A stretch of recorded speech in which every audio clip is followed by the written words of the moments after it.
தேவன் தம்முடைய ஒரே பேரான குமாரனை விசுவாசிக்கிறவன் எவனோ அவன் கெட்டு போகாமல் நித்திய ஜீவனை அடையும்படிக்கு அவரை தந்தருளி இவ்வளவாய் உலகத்தில் அன்பு கூர்ந்தார். உலகத்தை ஆக்கினைக்குள்ளாக தீர்க்கும்படி தேவன் தம்முடைய குமாரனை உலகத்திற்கு அனுப்பாமல் அவராலே உலகம் ரட்சிப்படைவதற்காகவே அவரை அனுப்பினார். இன்று 100 கோடிக்கு மேற்பட்டவர்கள் இயேசு கிறிஸ்துவை பின்பற்றுகின்றனர். 4 சுவிசேஷங்கள் கிறிஸ்தவ விசுவாசத்தின் எளிய ஆரம்பத்தை விளக்குகின்றன. மற்ற சுவிசேஷங்களும் வேறு சம்பவங்களையும் அல்லது இதே சம்பவத்தையும் வெவ்வேறு முறைகளிலும் விளக்குகின்றன. இந்த சரிதை முழுவதும் லூக்கா சுவிசேஷத்தை மையமாக கொண்டு தொகுக்கப்பட்டது.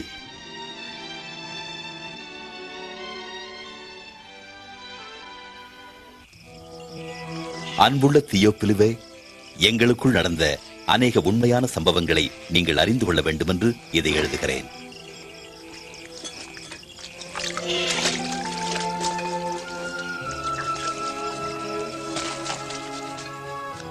அகஸ்துராயன் ரோமாபுரியில் அதிபதியாகவும் ஏரோது யூதேயா தேசத்தின் ராஜாவாகவும் அரசாளும் நாட்களில் தேவன் தமது தூதனாகிய காபிரியலை நாசரேத்தூரில் வசித்த கன்னிகையிடம் அனுப்பினார்.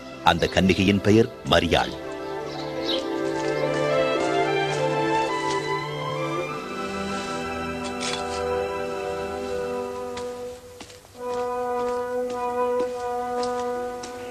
மரியாளே, பயப்படாதே, நீ தேவனிடத்தில் கிருபை பெற்றாய். நீ கர்ப்பவதியாகி ஒரு குமாரனை பெறுவாய். அவருக்கு இயேசு என்று பெயரிடுவாயாக. இது எப்படியாகும்? நான் ஒரு கன்னிகை. பரிசுத்த ஆவி உன்மேல் வரும். ஆதலால் உன்னிடத்தில் பிறக்கும் பரிசுத்தமுள்ள பிள்ளை உன்னதமான தேவனுடைய குமாரன் எனப்படுவார். அவருடைய ராஜ்யத்திற்கு முடிவிராது. மரியாள் யூதேயாவில் உள்ள தன் சொந்தக்காரியான எலிசபெத்தை சந்திக்க சென்றாள். அவளும் அற்புதமாக கர்ப்பவதியாயிருந்தாள். எலிசபெத், மரியாளே, எனதருமை மரியாளே, ஸ்திரீகளுக்குள்ளே நீ ஆசிர்வதிக்கப்பட்டவள். உன் கர்ப்பத்தின் கனியும் ஆசிர்வதிக்கப்பட்டது. உன் வாழ்த்துதலை கேட்டவுடனே என் வயிற்றில் உள்ள குழந்தை மகிழ்ச்சியால் துள்ளியது. என் ஆத்துமா கர்த்தரை மகிமைப்படுத்துகிறது. என் இரட்சகராகிய தேவனில் என் ஆவி களி கூறுகிறது. இது முதல் எல்லா சந்ததிகளும் என்னை பாக்கியவதி என்பார்கள்.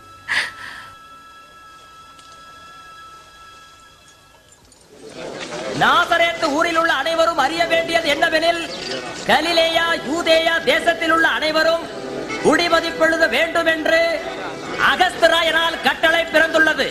எனவே எல்லோரும் அவரவர் ஊர்களுக்கு சென்று குடிமதிப்பெழுதி கொள்ளும்படி கேட்டுக் கொள்ளப்படுகிறார்கள்.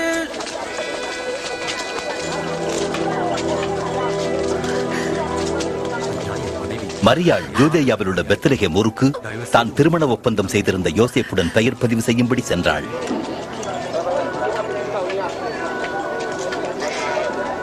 பெத்லகேமில் அவர்களுக்கு தங்க இடமில்லாதிருந்தது. ஆனால் அவர்களுக்கு கிடைத்ததோ ஓர் எளிய மாட்டுத் தொழுவம்.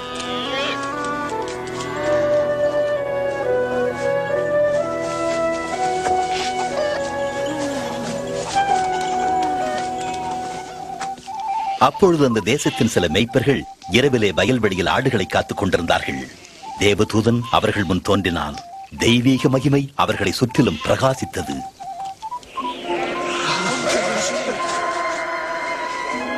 பயப்படாதிருங்கள், இன்று கர்த்தராகிய கிறிஸ்து என்னும் இரட்சகர் உங்களுக்காக தாவீதின் ஊரிலே பிறந்திருக்கிறார்.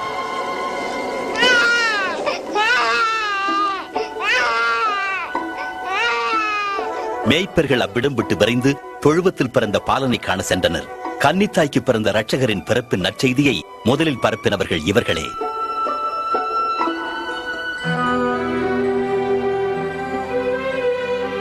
ஒரு வாரம் கழிந்து குழந்தைக்கு விருத்த சேதனம் செய்யப்படும் நாள் வந்தது. அப்பொழுது யோசேப்பு மரியாளும் குழந்தையை எருசலேம் தேவாலயத்திற்கு கொண்டு சென்று இயேசு என்று பெயர் சூட்டி தேவனுக்கு பிரதிஷ்டை செய்தனர். தேவாலயத்தில் உண்மையும் பக்தியும் உள்ள ஒருவர் இருந்தார். அவர் கிறிஸ்துவை காணும் முன் மரணமடைய மாட்டார் என்று தேவாவியானவர் வாக்களித்திருந்தார். அவர் பெயர் சிமியோன்.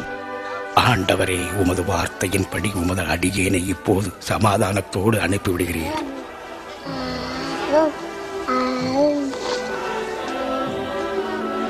உம்முடைய இரட்சண்யத்தை என் கண்கள் கண்டது. இது தேவனால் தேர்ந்தெடுக்கப்பட்ட குழந்தை. கர்த்தர் உங்களை ஆசீர்வதிப்பாராக.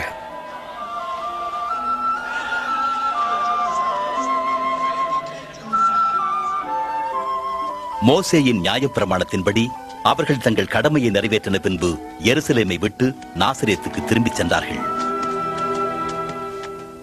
இயேசுவுக்கு 12 வயதான போது யோசேப்பும் மரியாளும் பஸ்கா பண்டிகை ஆசரிக்கும்படி அவரை எருசலேமுக்கு அழைத்துச் சென்றார்கள். பண்டிகை முடிந்து வீடு திரும்பின பொழுது இயேசு தங்களுடன் இருப்பதாகவே நினைத்துச் சென்றார்கள். ஆனால் இயேசுவோ அங்கேயே தங்கிவிட்டார். அவர்கள் இயேசுவை தேடிக்கொண்டே பட்டணத்துக்கு திரும்பி போனார்கள். 3ஆம் நாளில் எருசலேம் தேவாலயத்தில் போதகர்களோடும் சபை மூப்பர்களோடும் இயேசு உட்கார்ந்திருக்க கண்டனர். இப்படிப்பட்ட கேள்விகளை கேட்கின்ற இந்த சிறுவன் யார்? இவன் நாசரேத்தை சேர்ந்தவன். எங்களோடு வந்த இவன் பின்தங்கி விட்டான். தயவாக அவனை மன்னியுங்கள். அவர் பேச்சை கேட்ட யாவரும் ஆச்சரியப்பட்டார்கள். மகனே, எங்களுக்கு ஏன் இப்படி செய்தாய்? உன் தகப்பனும் நானும் அதிக கவலையோடு உன்னை தேடினோமே. நீங்கள் ஏன் என்னை தேடினீர்கள்? என் பிதாவுக்குரிய காரியங்களை நான் இருக்க வேண்டும் என்று உங்களுக்கு தெரியாதா? பின்பு இயேசு அவர்களுடன் நாசரேத்துக்கு சென்று ஞானத்திலும் வளர்த்தியிலும் தேவ கிருபையிலும் மனுஷர் தயவிலும் விருத்தி அடைந்தார்.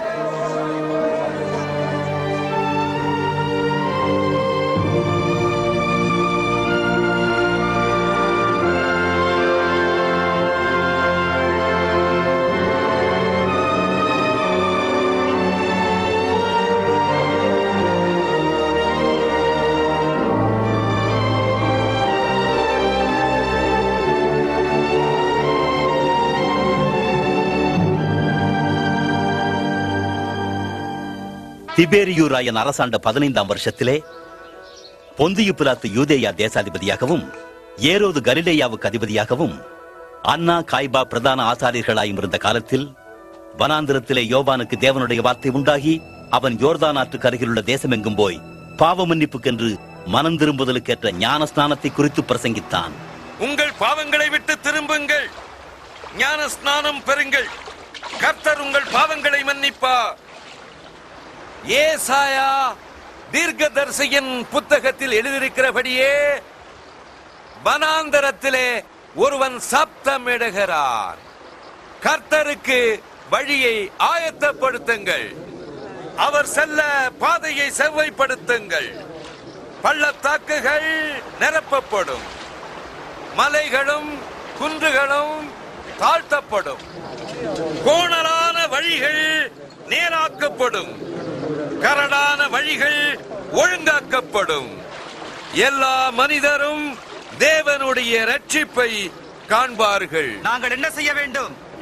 விரியன் பாம்பு குட்டிகளே, நாங்கள் என்ன செய்ய வேண்டும் என்கிறாய்? நாங்கள் எந்த வழியில் செல்ல வேண்டும் என்று எங்களுக்கு சொல்லும். உங்களிடம் 2 உடைகள் இருந்தால் உடையில்லாத ஒருவனுக்கு ஒன்றை கொடு, உணவு இருக்கிறவன் அதை பகிர்ந்து கொடு. போதகரே,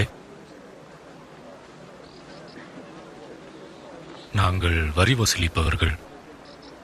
நாங்கள் என்ன செய்ய வேண்டும்? அநியாயமாய் யாரிடமும் வரி வாங்காதீர்கள். அப்படியானால் நாங்கள் என்ன செய்யட்டும்? கட்டாயப்படுத்தி யாரிடத்திலும் பணம் வாங்காதீர். யாரையும் பொய்க்குற்றம் சாட்டாதீர். உன்னுடைய வருமானத்தில் திருப்தியாயிரு.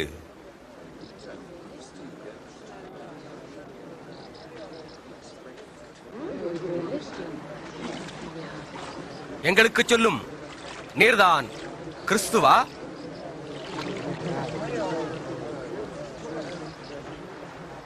நான் நீரினால் ஞான ஸ்நானம் கொடுக்கிறேன். ஆனால் என்னிலும் வல்லவர் ஒருவர் எனக்கு பின் வருகிறார். அவருடைய பாதரட்சைகளை அவிழ்க்கிறதுக்கும் நான் பாத்திரன் அல்ல. அவர் பரிசுத்த ஆவியினாலும் அக்னியினாலும் ஞான ஸ்நானம் கொடுப்பார். தூற்றுக்கூடை அவர் கையில் இருக்கிறது. அவர் கோதுமையை நன்றாய் விளக்கி களத்தில் சேர்ப்பார். பதரையோ அவியாத அக்னியினால் சுட்டெரிப்பார்.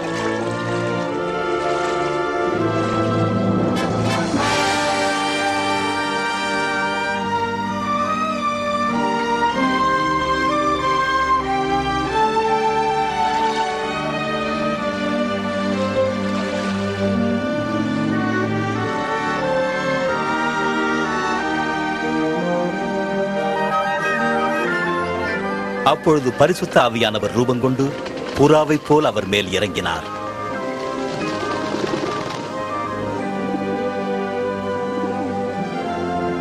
வானத்திலிருந்து ஒரு சத்தம் உண்டாயிற்று. நீர் என்னுடைய நேசகுமாரன், உம்மில் பிரியமாயிருக்கிறேன்.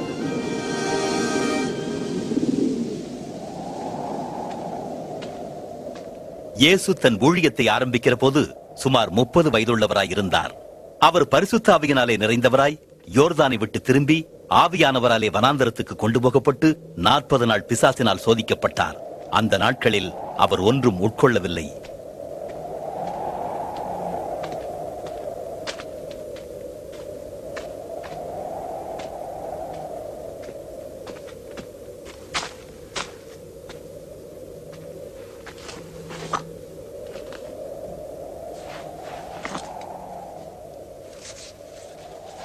அப்பொழுது பிசாசு அவரை நோக்கி, நீ தேவனுடைய குமாரனானால் இந்த கல்லை அப்பமாகும்படி கட்டளையிடு.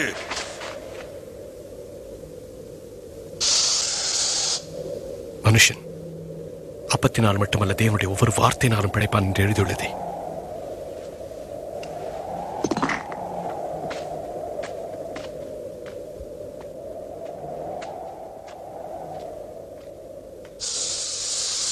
பின்பு பிசாசு அவரை உயர்ந்த மலையின் மேல் கொண்டு போய் உலகத்தின் சகல ராஜ்யங்களையும் ஒரு நிமிஷத்திலே காண்பித்து, இவை அனைத்தின் அதிகாரமும் மகிமையும் என்னிடம் ஒப்படைக்கப்பட்டிருக்கிறது. எனக்கு இஷ்டமானவனுக்கு கொடுக்க எனக்கு அதிகாரம் உண்டு. நீ என் முன் விழுந்து என்னை பணிந்தால் அனைத்தும் உமக்கு தருவேன். உன் தேவனாகிய கர்த்தரை பணிந்து கொண்டவர் ஒருவருக்கே ஆராதனை செய்வாயாக என்று எழுதியிருக்கிறது.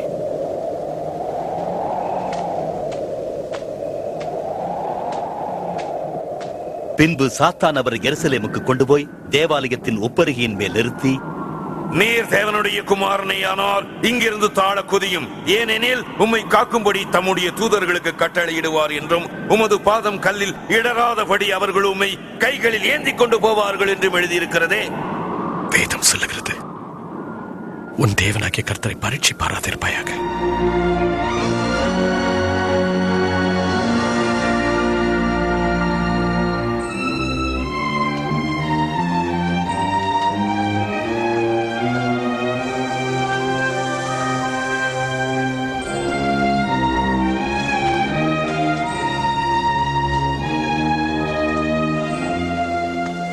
பின்பு இயேசு தாம் வளர்ந்த ஊராகிய நாசரேத்துக்கு வந்தார்.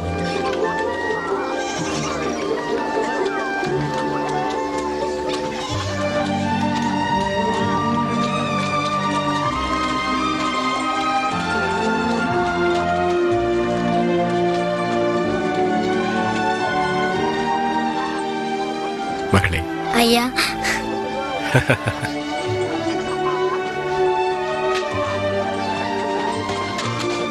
இயேசு தம் வழக்கப்படி ஓய்வு நாளில் தேவாலயத்துக்கு சென்றார்.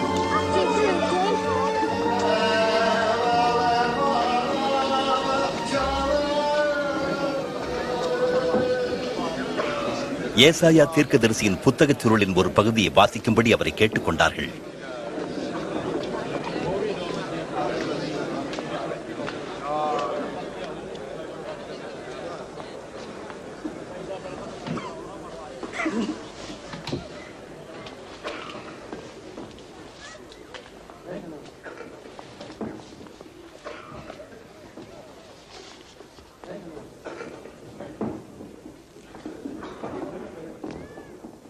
கர்த்தருடைய ஆவியானவர் என் மேல் இருக்கிறார், ஏனென்றால் ஏழைகளுக்கு நற்செய்தியை சொல்ல என்னை தெரிந்துள்ளார்.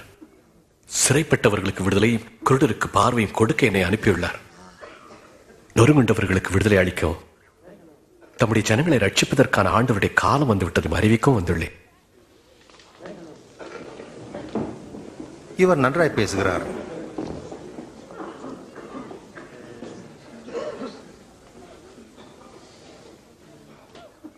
வாசிக்க கேட்ட இந்த வேத வாக்கியம் இன்றைய தினம் நிறைவேறிற்று. என்ன வேத வாக்கியம் நிறைவேறியதா? அந்த வாக்கு தத்தத்தை மேசியா மட்டுமே நிறைவேற்ற முடியும். நாங்கள் எப்படி அறிவோம்? வைத்தியனே, உன்னைத்தானே குணமாக்கிக் கொள் என்ற பழமொழியை சொல்லி நாங்கள் கேள்விப்பட்டபடி கப்பர்நகரில் உன்னால் செய்யப்பட்ட கிரியைகள் எவைகளோ அவைகளை உன் ஊராகி இவ்விடத்திலும் செய் என்று சொல்வீர்கள் என்ற நிச்சயம் நான் உங்களுக்கு சொல்லுகிறேன். தீர்க்கதரிசி ஒருவரும் தன் சொந்த ஊரில் ஏற்றுக்கொள்ளப்படுவதில்லை. இந்த வார்த்தைகளினால் இயேசு தாம் தேவனால் அனுப்பப்பட்டவராகவும் தம்முடைய ஜனங்களை ரட்சிக்க அனுப்பப்பட்ட மேசியாவாகவும் அவர்களுக்கு வெளிப்படுத்தினார். ஆனால் அந்த யூதர்கள் அவரை மேசியாவாக ஏற்றுக்கொள்ள மறுத்தனர். அவர்கள் அவரை மலையின் உச்சியிலிருந்து தள்ளிவிட ஆலோசித்தனர்.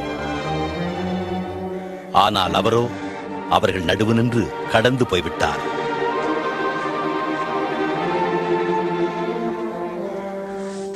பின்பு அவர் கலிலேயாவில் உள்ள கப்பர்நகும் பட்டணத்திற்கு வந்தார். ரோமருடைய சர்வாதிகாரம் தேசமெங்கும் பரவி இருந்தது. அந்த கொடுமையிலிருந்து விடுதலை பெற மேசியாவை ஜனங்கள் எதிர்நோக்கி இருந்தனர்.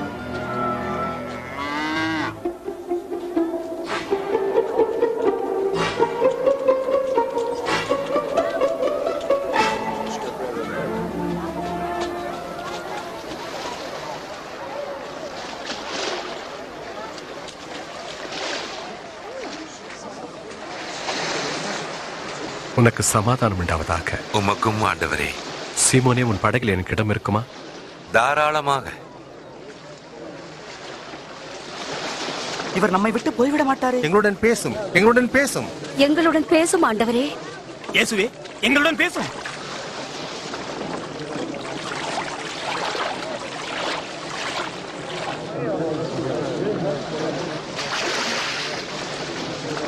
இரண்டு மனிதர் ஜெபம் பண்ணும்படி தேவாலயத்திற்கு போனார்கள். ஒருவன் பரிசேயன், மற்றவன் வரி வசூலிப்பவன். பரிசேயன் தனியே நின்று கொண்டு இப்படி ஜெபம் பண்ணினான்: ஆண்டவரே, நான் உமக்கு நன்றி செலுத்துகிறேன். ஏனென்றால் கொள்ளைக்காரர், அநியாயம் செய்கிறவர், விபசாரிகள் போல் நான் இல்லை. அதோ அந்த வரி வசூலிப்பவனைப் போலவும் நான் இல்லை. வாரத்தில் 2 முறை உபவாசிக்கிறேன். என் வருவாயில் 10 பங்கை கொடுக்கிறேன். வரி வசூலிப்போனோ தூரத்தில் நின்று தன் கண்களை வானத்துக்கு ஏறெடுக்க துணியாமல் தன் மார்பிலை அடித்துக்கொண்டு, பாவியாகி என் மேல் கிருபையாயிரும் என்று ஜெபித்தான். ஆயக்காரன் அல்ல, இந்த வரி வசூலிப்பவனே ஆண்டவரிடம் ஒப்புரவாகி வீடு திரும்பினான். தன்னை உயர்த்துகிறவன் எவனும் தாழ்த்தப்படுவான், தன்னை தாழ்த்துகிறவன் உயர்த்தப்படுவான்.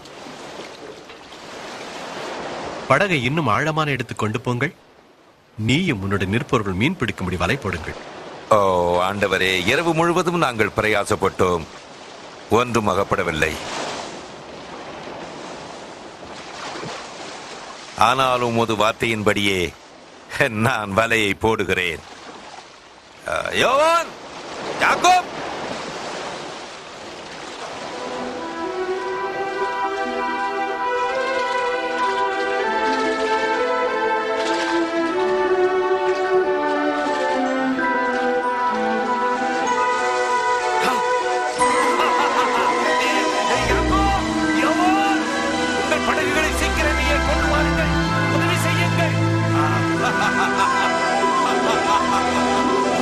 எவ்வளவு மீன் தாராளம்.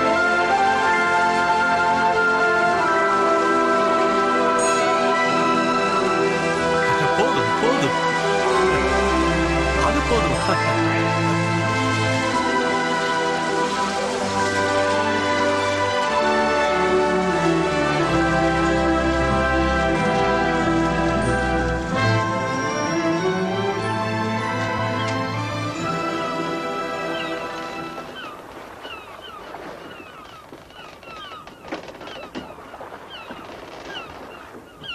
என்னை விட்டு அகன்று போகும் ஆண்டவரே, நான் ஒரு பாவியான மனுஷன்.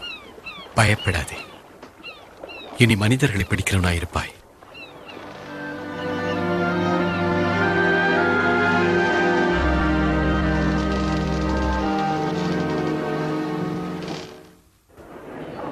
என்னிடத்தில் வாருங்கள், என் வார்த்தைகளுக்கு செவி கொடுங்கள்.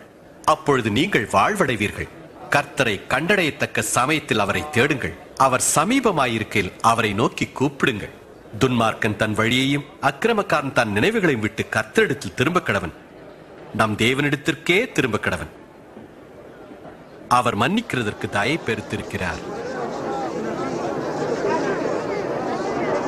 பாருங்கள், இதோ இங்கே அவர் வருகிறார். இயேசுவே, இயேசுவே, என் ஒரே மகளை காப்பாற்ற வாரும், இரக்கம் காட்டும்.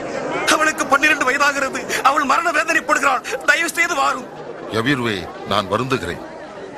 இயேசுவே, உன் மகள் மரித்து போனாள். போதகரை வருத்தப்படுத்த வேண்டாம். பயப்படாதே, விசுவாசமாயிரு, அவள் குணமடைவாள்.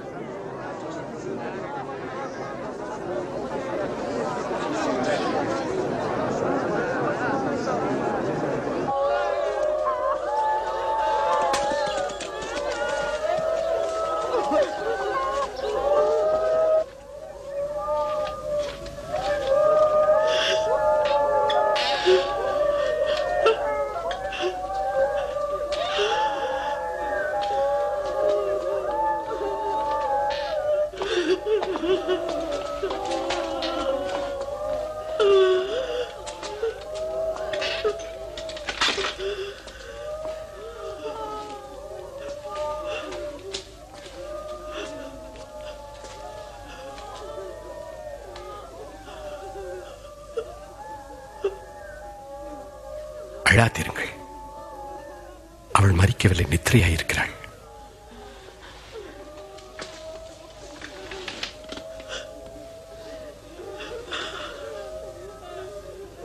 மகளே,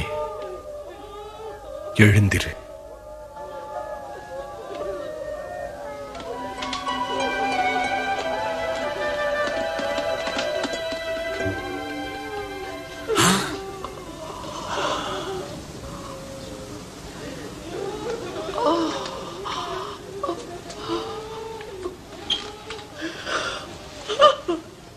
அவளுக்கு சாப்பிட ஏதாவது கொடுங்கள். நான் சொல்லுகிறேன், இங்கே நடந்ததை நீங்கள் யாருக்கும் சொல்ல வேண்டாம்.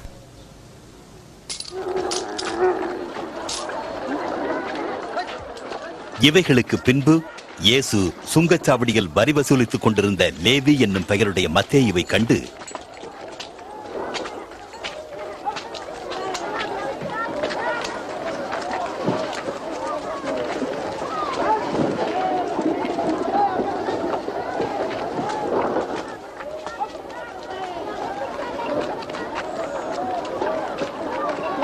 என்னை பின்பற்றி வா.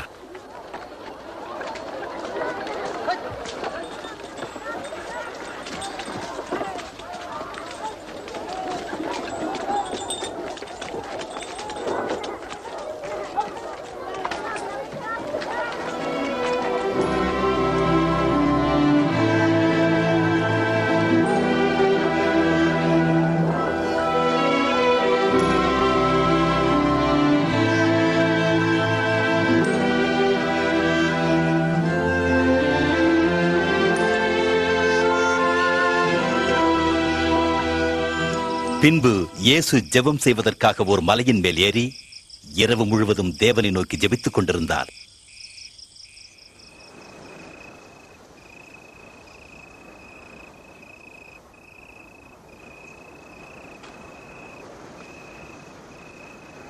பொழுது விடிந்தபோது தம்முடைய சீடர்களில் 12 பேரை தெரிந்து கொண்டு அவர்களுக்கு அப்போஸ்தலர் என்று பெயரிட்டார்.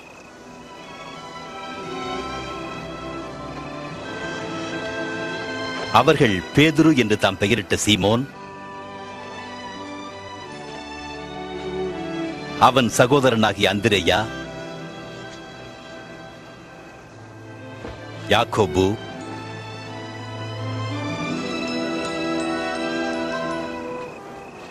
யோவான்,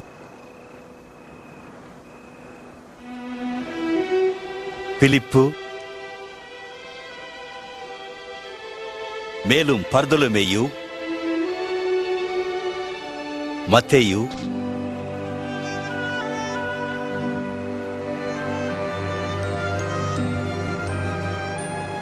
தோமா, அல்பேயுவின் குமாரனாகிய யாக்கோபு, செலோத்தே எனப்பட்ட சீமோன், யாக்கோபின் சகோதரனாகிய யூதா, மேலும் துரோகியான யூதாஸ் காரியோத்து என்பவர்களே.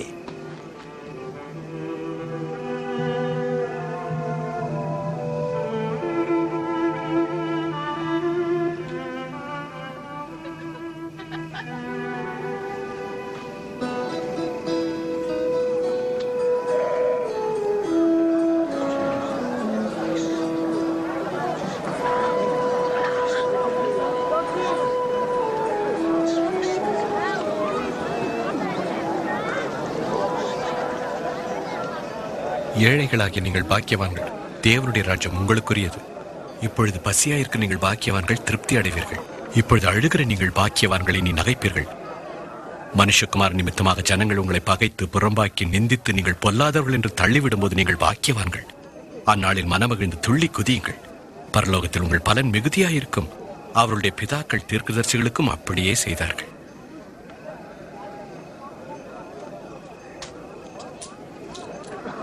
பதினாறு, 17, 18, 19, 20 இருந்ததே அவ்வளவுதான். என்ன அவ்வளவுதானா? ஐஸ்வர்யவான்களாகிய உங்களுக்கு ஐயோ, உங்கள் ஆறுதலை நீங்கள் அடைந்து தீர்ந்தீர்கள்.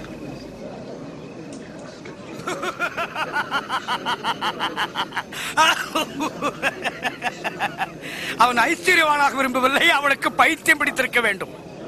இப்பொழுது நகைக்கிற உங்களுக்கு ஐயோ, இனி துக்கப்பட்டு அழுவீர்கள். எல்லோரும் உங்களை புகழ்ந்து பேசும்பொழுது உங்களுக்கு ஐயோ, அவர்கள் பிதாக்கள் கள்ளத்தீர்க்கதரிசிகளுக்கு அப்படியே செய்தார்கள்.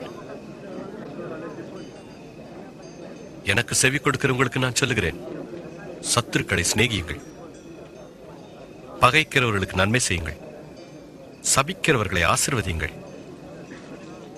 நிந்திக்கிறவர்களுக்காக ஜெபம் பண்ணுங்கள்.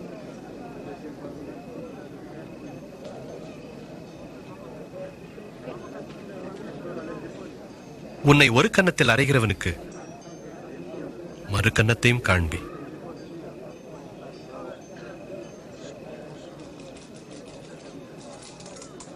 உன் அங்கியை எடுத்துக் கொள்ளுகிறவனுக்கு உன் வஸ்திரத்தையும் எடுத்துக்கொள்ள தடை பண்ணாதே. உன்னிடத்தில் கேட்கிற எவனுக்கும் கொடு. உன்னுடையதை எடுத்துக் கொள்ளுகிறவனிடத்தில் அதை திரும்ப கேளாதே. நீங்கள் பிறரிடத்தில் எதிர்பார்ப்பதை மற்றவர்களுக்கும் செய்யுங்கள்.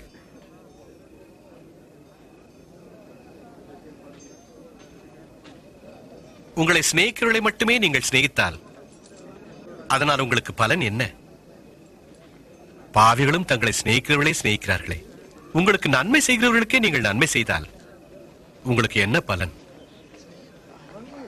பாவிகளும் அப்படி செய்கிறார்களே. அவர் அவளை எப்படி தொடலாம்? இவர் எப்படி அவளிடம் பேசலாம்? அசிங்கம்.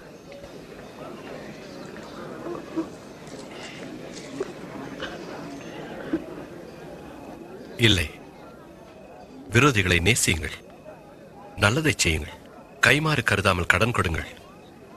அப்பொழுது பெரும் பலன் கிடைக்கும். நீங்கள் உன்னதமானவருடைய பிள்ளைகளாயிருப்பீர்கள். அவர் நன்றி மறந்தவர்க்கும் பொல்லாதவர்க்கும் நல்லவராக இருக்கிறார்.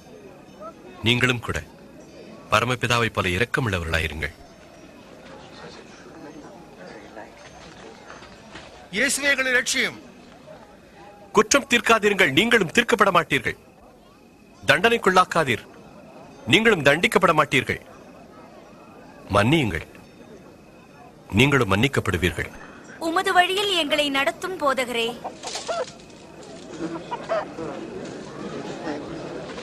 கொடுங்கள், உங்களுக்கு கொடுக்கப்படும். நீங்கள் அளக்கின்ற அளவின்படியே உங்களுக்கும் அளக்கப்படும். குருடனுக்கு குருடன் வழிகாட்ட கூடுமோ? இருவரும் பள்ளத்தில் விழுவார்கள் அல்லவா? உன் கண்ணில் இருக்கிற உத்திரத்தை உணராமல் உன் சகோதரன் கண்ணில் இருக்கிற துரும்பை பார்க்கிறது என்ன?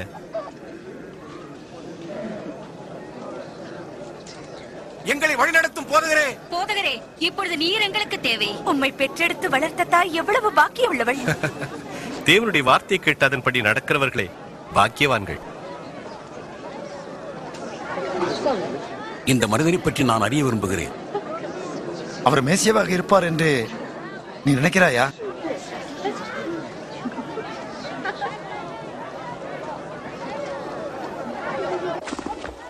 இந்த பரிசேயன் இயேசுவை தன்னுடன் விருந்துண்ண அழைத்தான். இயேசு அவன் வீட்டிற்கு சென்று சாப்பிட உட்கார்ந்தார். பிள்ளைகளே, போய்விடுங்கள், நான் சொல்வதை கேளுங்கள், போங்கள். இவர்கள் மிகவும் குறும்புக்காரர்கள், எதையாவது செய்து கொண்டே இருப்பார்கள். இவளே இங்கு வந்தாள், எனக்கு தெரியாது.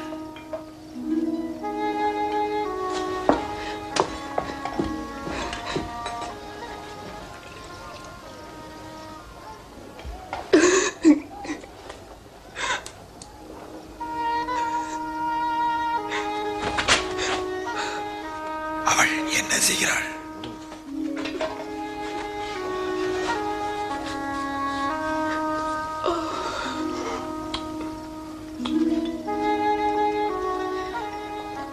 இவர் மெய்யாகவே தீர்க்க தரிசியாக இருந்தால் தம்மை தொடுகிற இவள் யார் என்றும்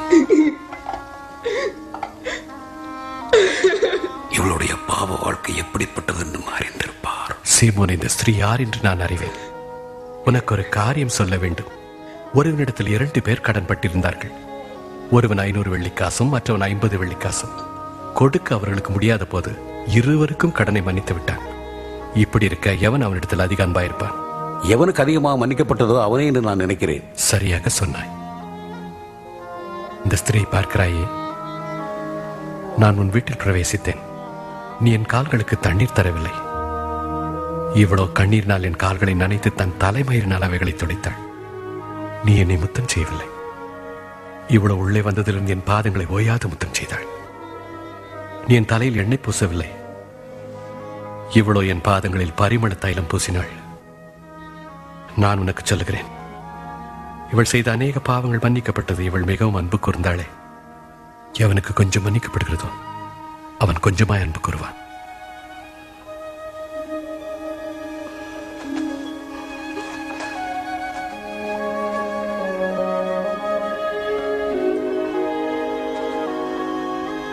உன் பாவங்கள் உனக்கு மன்னிக்கப்பட்டது. உன் விசுவாசம் உன்னை ரட்சித்தது. சமாதானத்தோடு போ. நான்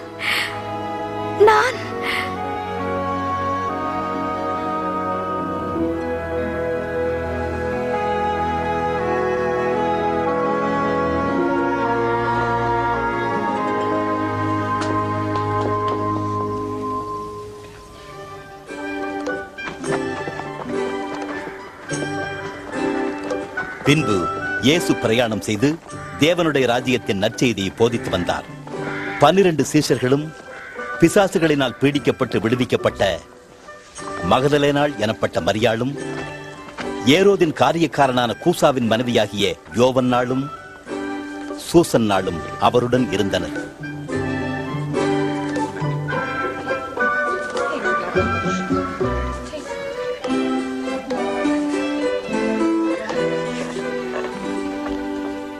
கலிலேயாவில் ரோம ஆட்சியாளராக நியமிக்கப்பட்டிருந்த ஏரோது தன் சகோதரனின் மனைவியை மணந்தது முறைகேடு என்று யோவான் கண்டித்ததினால் அவனை சிறையில் அடைத்திருந்தான்.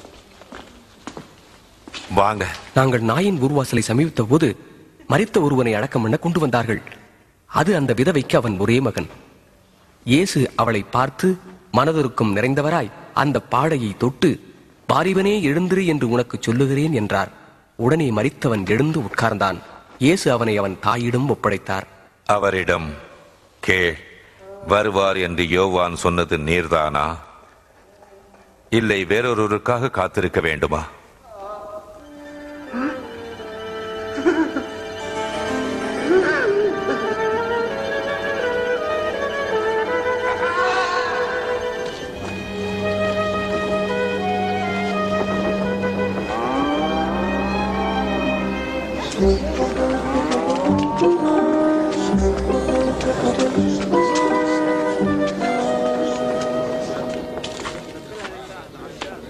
போதகரே,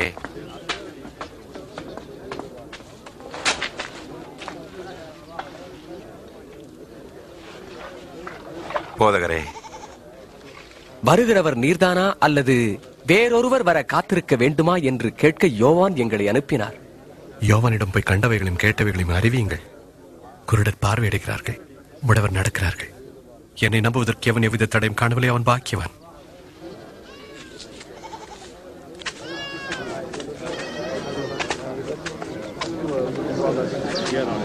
அப்பா, என்ன தூக்குங்க. தோல் மேல உட்காரு. இப்ப தெரியுதா? இயேசு தெரிகிறார். விதைப்பவன் ஒருவன் விதைக்கச் சென்றான். அவன் விதைக்கையில் சில விதைகள் பாதையில் விழுந்து மிதியுண்டன. வானத்து பறவைகள் வந்து அவற்றை தின்றுவிட்டன.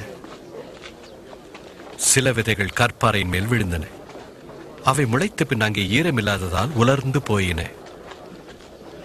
சில விதைகள் முற்செடிகளிடையே விழுந்தன. முற்செடிகள் கூடவே வளர்ந்து நெருக்கிவிட்டன. சில விதைகள் நல்ல நிலத்தில் விழுந்து செடி வளர்ந்து 100 மடங்காக பெரும் பலனை தந்தன. போதகரே, ஜனக்கூட்டம் அருகில் இருக்கும் போதெல்லாம் ஏன் ஓமைகள் மூலமாக பேசுகிறீர்? தேவனுடைய ராஜ்யத்தின் ரகசியங்களை அறியும்படி உங்களுக்கு அருளப்பட்டது.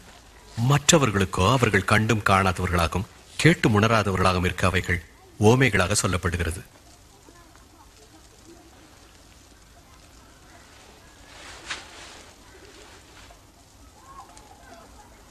அந்த ஓமையின் கருத்து இதுவே.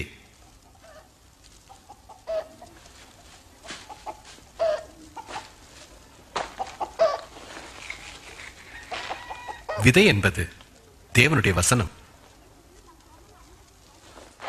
வழி அருகே விதைக்கப்பட்டவர்கள் வசனத்தை கேட்கிறவர்களாய் இருக்கிறார்கள். அவர்கள் விசுவாசித்து ரட்சிக்கப்படாதபடிக்கு பிசாசு அவ்வசனத்தை அவர்கள் இருதயத்திலிருந்து எடுத்து போடுகிறார். கற்பாறையின் மேல் விதைக்கப்பட்டவர்கள் கேட்கும்போது சந்தோஷத்துடனே வசனத்தை ஏற்றுக்கொள்கிறார்கள். ஆயினும் தங்களிலே மேற்கொள்ளாதபடியால் கொஞ்சம் காலம் மாத்திரம் விசுவாசித்து சோதனை காலம் வரும்பொழுது பின்வாங்கி போகிறார்கள். முள்ளுள்ள இடங்களில் விதைக்கப்பட்டவர்கள் வசனத்தை கேட்கிறவர்களாயிருக்கிறார்கள். கேட்டவர்கள் பிரபஞ்சத்திற்குரிய கவலைகளினாலும் ஐஸ்வர்யத்தினாலும் சிற்றின்பங்களினாலும் நெருக்கப்பட்டு பலன் கொடாதிருக்கிறார்கள்.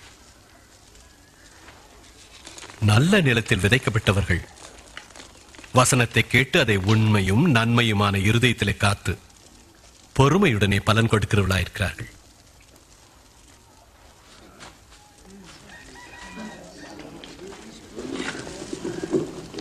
ஒருவனும் விளக்கை கொளுத்தி பாத்திரத்தால் மூடி கட்டிலின் கீழ் வைக்க மாட்டான். உள்ளே பிரவேசிக்கிறவள் வெளிச்சத்தை காணும்படி அதை விளக்கு தண்டி மேல் வைப்பான். வெளியரங்கமாகாத ரகசியமும் இல்லை, அறியப்பட்டு வெளியே வராத மறைப்பொருளும் இல்லை. ஆகவே நீங்கள் கேட்கிற விதத்தை குறித்து கவனியுங்கள். உள்ளவன் எவனோ அவனுக்கு கொடுக்கப்படும், இல்லாதவன் எவனோ அவன் தனக்குண்டென்று நினைக்கிறதும் அவனிடத்திலிருந்து எடுத்துக் கொள்ளப்படும். போதகரே, உமது தாயாரும் சகோதரரும் வெளியே நிற்கிறார்கள், உம்மை பார்க்க வேண்டுமா? தேவனுடைய வசனத்தை கேட்டு கீழ்ப்படிப்பவர்களே எனக்கு தாயும் சகோதரருமாய் இருப்பார்கள்.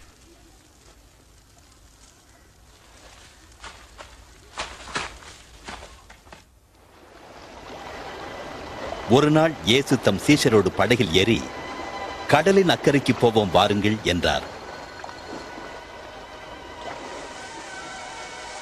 அப்படியே புறப்பட்டு போகையில் இயேசு படகில் உறங்கிக் கொண்டிருந்தார்.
நாம் காப்பாற்றப்பட போகிறோம்.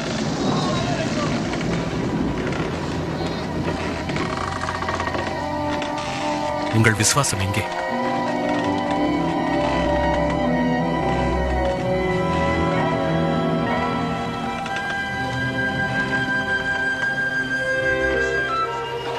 அவர்கள் பிரயாணம் செய்து கலிலேயாவுக்கு எதிரான கதரேனருடைய நாட்டில் போய் சேர்ந்தார்கள்.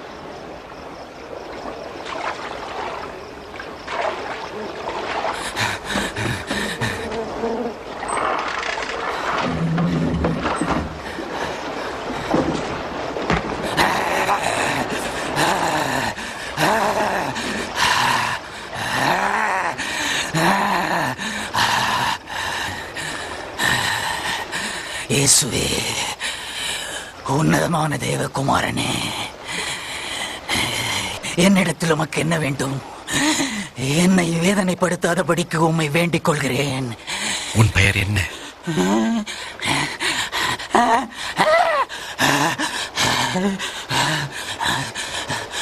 லேகியோன்.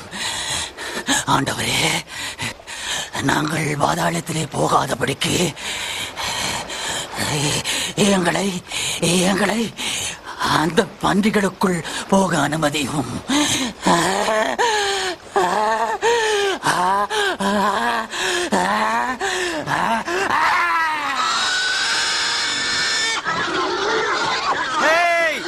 திரும்பி வா.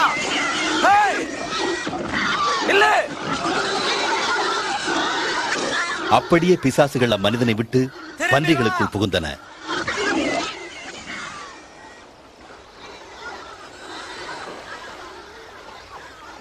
இங்கிருந்து போய்விடு. மந்திரவாதியே, போய்விடு. இவ்விடத்தை விட்டு போ. எங்களை விட்டுவிடு. இங்கிருந்து போ. நீர் போகும் இடமெல்லாம் வர விரும்புகிறேன். உம்மோடு வர அனுமதியும். உன் வீட்டிற்கு போ. தேவன் உனக்கு செய்தவைகள் எல்லாம் அறிவி.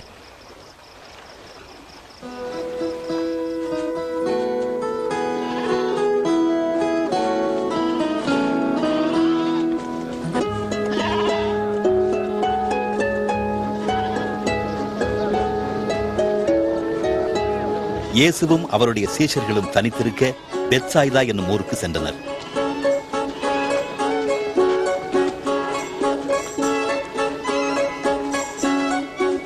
ஜனங்கள் அதை அறிந்து அவருக்கு பின் சென்றனர்.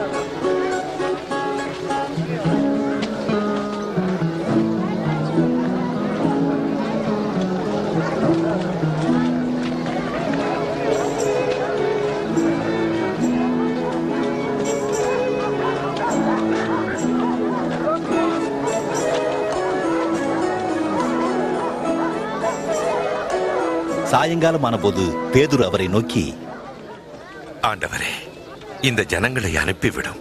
அக்கம் பக்கத்தில் உள்ள கிராமங்களுக்கு சென்று தங்கும் இடத்தையும் ஆகாரத்தையும் பார்த்து கொள்ளட்டும். இது ஜன நடமாட்டமில்லாத இடம்.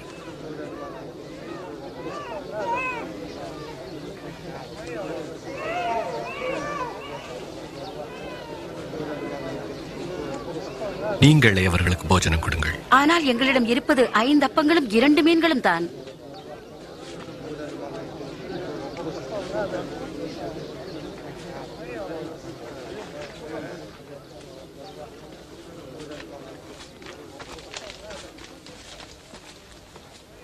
தேவனாகிய கர்த்தாவே, சர்வலோக ராஜா, பூமியிலிருந்து பலனை விளைய செய்கிறவரே, உமக்கே மகிமை உண்டாவதாக.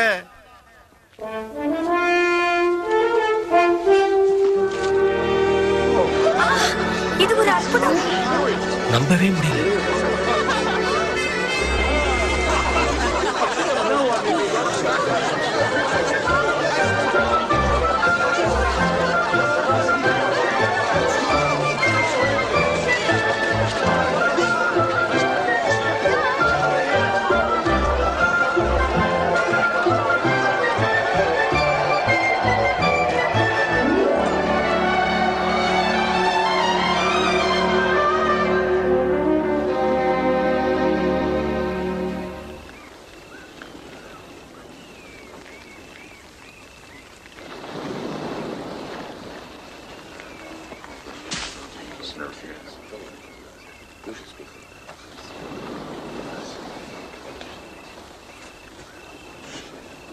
ஜனங்கள் என்னை யார் என்கிறார்கள்?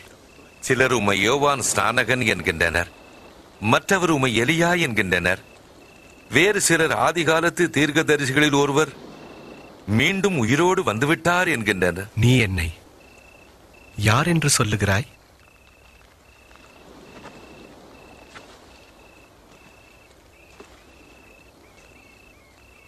நீர் தேவனாகிய கிறிஸ்து. நீங்கள் அதை ஒருவருக்கும் சொல்ல வேண்டாம். மனுஷகுமாரன் பல பாடுகள் படவும், தள்ளப்படவும், அவர் கொல்லப்படவும்,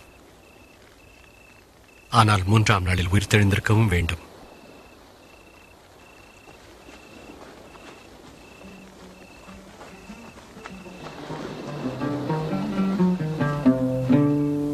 How clearly the sky resists God's glory.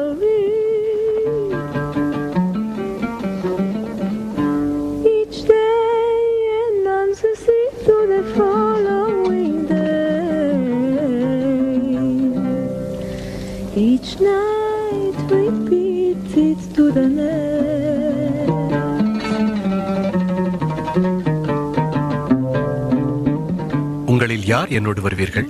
நான் உம்மை பின்பற்றி வருவேன். ஆனாலும் முதலில் நான் போய் என் வீட்டாரிடம் விடைபெற்று வருகிறேன். கலப்பையின் மேல் தன் கை வைத்து பின்னிட்டு பார்க்கிற எவனும் தேவனுடைய ராஜ்யத்திற்கு தகுதியுள்ளவன் அல்ல. ஒருவன் என்னை பின்பற்றி வர விரும்பினால் அவன் தன்னைத்தான் வெறுத்து தன் சிலுவையை அனுதினம் எடுத்துக்கொண்டு என்னை பின்பற்ற கடவன். தன் ஜீவனை ரட்சிக்க விரும்புகிறவன் அதை இழந்து போவான். என் நிமித்தமாக தன் ஜீவனை இழந்து போகிறவன் அதை ரட்சித்துக் கொள்வான். மனுஷன் உலகம் முழுவதையும் ஆதாயப்படுத்திக் கொண்டாலும் தன்னைத்தான் கெடுத்து நஷ்டப்படுத்தினால் அவனுக்கு லாபம் என்ன? என்னை குறித்தும் என் வார்த்தைகளை குறித்தும் எவன் வெட்கப்படுகிறானோ அவனை குறித்து மனுஷகுமாரனும் தம் மகிமையோடு பிதாவின் மகிமையோடும் பரிசுத்த தூதர்களின் மகிமையோடு வரும்போது வெட்கப்படுவார்.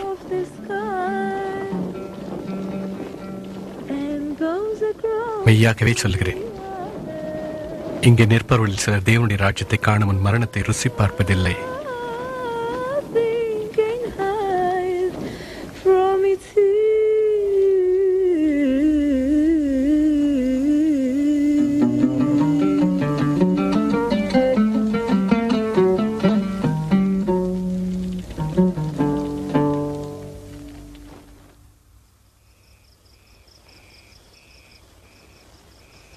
பின்பு இயேசு பேதுருவையும் யோவானையும் யாக்கோபையும் கூட்டிக் கொண்டு ஜெபம் பண்ணும்படி மலையின் மேல் ஏறினார்.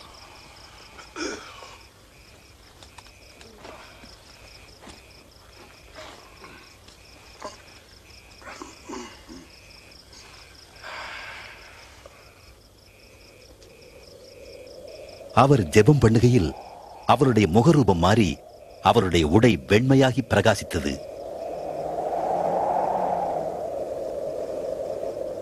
திடீரென்று மோசேயும் எலியாவும் மகிமையோடே தோன்றி அவரோடு பேசிக் கொண்டிருந்தனர்.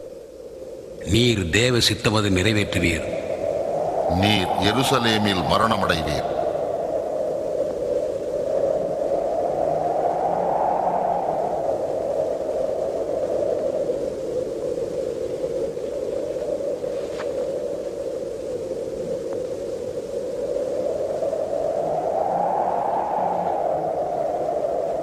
அவர்கள் புறப்படுகையில் பேதுரு இயேசுவை நோக்கி, ஆண்டவரே, நாம் இங்கேயே இருப்பது எவ்வளவு நல்லது.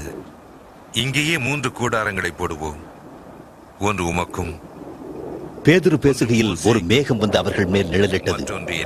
அப்போது சீஷர்கள் பயந்தார்கள். உடனே மேகத்திலிருந்து ஒரு சத்தம் உண்டாகி, இவர் என் நேசகுமாரன், இவருக்கு செவி கொடுங்கள் என்று உரைத்தது.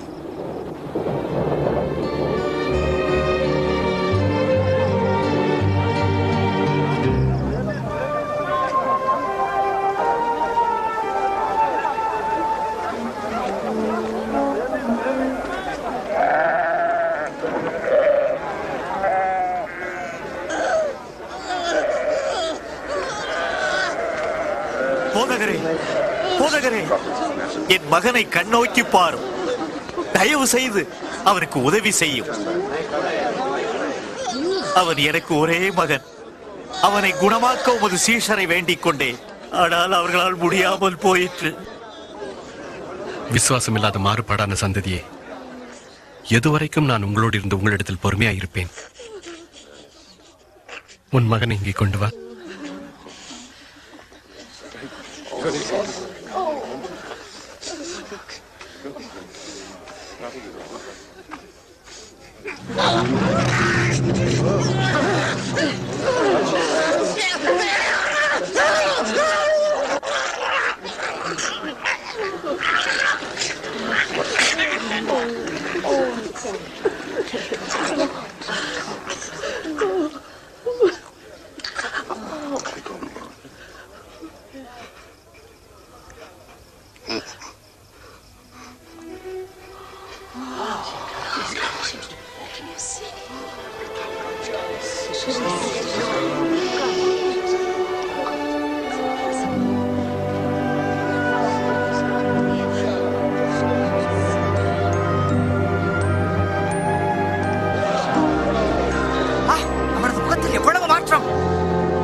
போதகரே, யோவான் தம் சீஷர்களுக்கு ஜெபிக்க கற்றுக் கொடுத்தது போல எங்களுக்கும் கற்றுத்தாரும்.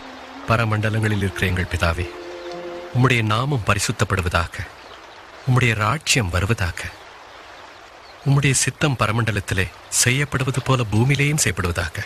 எங்களுக்கு வேண்டிய ஆகாரத்தை அன்றன்று எங்களுக்கு தாரும். எங்கள் பாவங்களை எங்களுக்கு மன்னியும், நாங்களும் எங்களிடத்தில் கடன்பட்ட எவனுக்கு மன்னிக்கிறோமே. எங்களை சோதனைக்குட்பட பண்ணாமல் தீமை நின்று எங்களை ரட்சித்துக் கொள்ளும் என்று ஜெபியுங்கள்.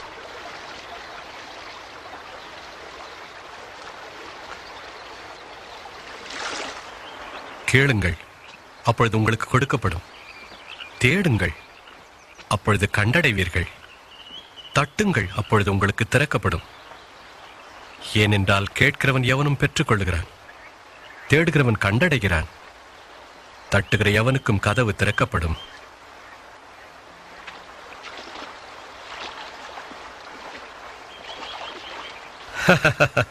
உங்களில் தகப்பனாயிருக்கிற ஒருவனிடத்தில் மகன் மீனை கேட்டால் மீனுக்கு பதிலாய் பாம்பை கொடுப்பானோ? அல்லது முட்டையை கேட்டால் அவனுக்கு தேளை கொடுப்பானோ?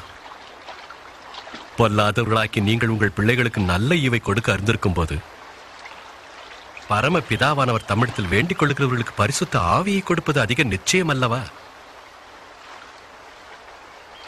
நான் உங்களுக்கு சொல்லுகிறேன், எண்ணத்தை உண்போம் என்று உங்கள் ஜீவனுக்காகவும் எண்ணத்தை உடுப்போம் என்று உங்கள் சரீரத்துக்காகவும் கவலைப்படாதிருங்கள். ஆகாரத்தை பார்க்கிலும் ஜீவனும், உடையை பார்க்கிலும் சரீரமும் விசேஷித்தவைகளாய் இருக்கிறது. காகங்களை கவனித்து பாருங்கள். அவைகள் விதைக்கிறதும் இல்லை, அறுக்கிறதும் இல்லை, அவைகளுக்கு பண்டசாலையும் இல்லை, களஞ்சியம் இல்லை. அவைகளையும் தேவன் பிழைப்பூட்டுகிறார். பறவைகளை பார்க்கிலும் நீங்கள் எவ்வளவோ விசேஷித்தவர்களாய் இருக்கிறீர்கள்.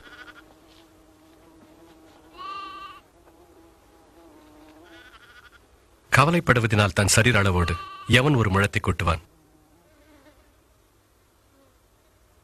அற்பமான காரியத்தையே உங்களால் செய்யக்கூடாதிருக்க மற்றவர்களுக்காக நீங்கள் கவலைப்படுவதென்ன? இந்த காட்டு புஷ்பங்கள் வளருவதை கவனியுங்கள். அவைகள் உழைக்கிறதும் இல்லை, நூற்கிறதும் இல்லை. என்றாலும் சாலமோன் முதலாய் தன் சர்வ மகிமையிலும் அவைகளைப் போல் உடுத்தியிருந்ததில்லை. இப்படி இருக்க அற்ப விசுவாசிகளை இன்றைக்கு காட்டிலிருந்து நாளைக்கு அடுப்பிலே போடப்படுகிற புல்லுக்கு தேவன் இவ்விதமாக உடுத்துவித்தால் உங்களுக்கு உடுத்துவிப்பது அதிக நிச்சயம் அல்லவா? எங்கள் விசுவாசத்தை பெருக பண்ணும். கடுகு விதையளவு விசுவாசம் உங்களுக்கு உண்டாயிருந்தால் நீ இந்த காட்டத்தி மரத்தை நோக்கி நீ வேரோட பிடுங்குண்டு கடலில் நடப்படுவாயாக என்று சொல்ல அது உங்களுக்கு கீழ்ப்படியும்.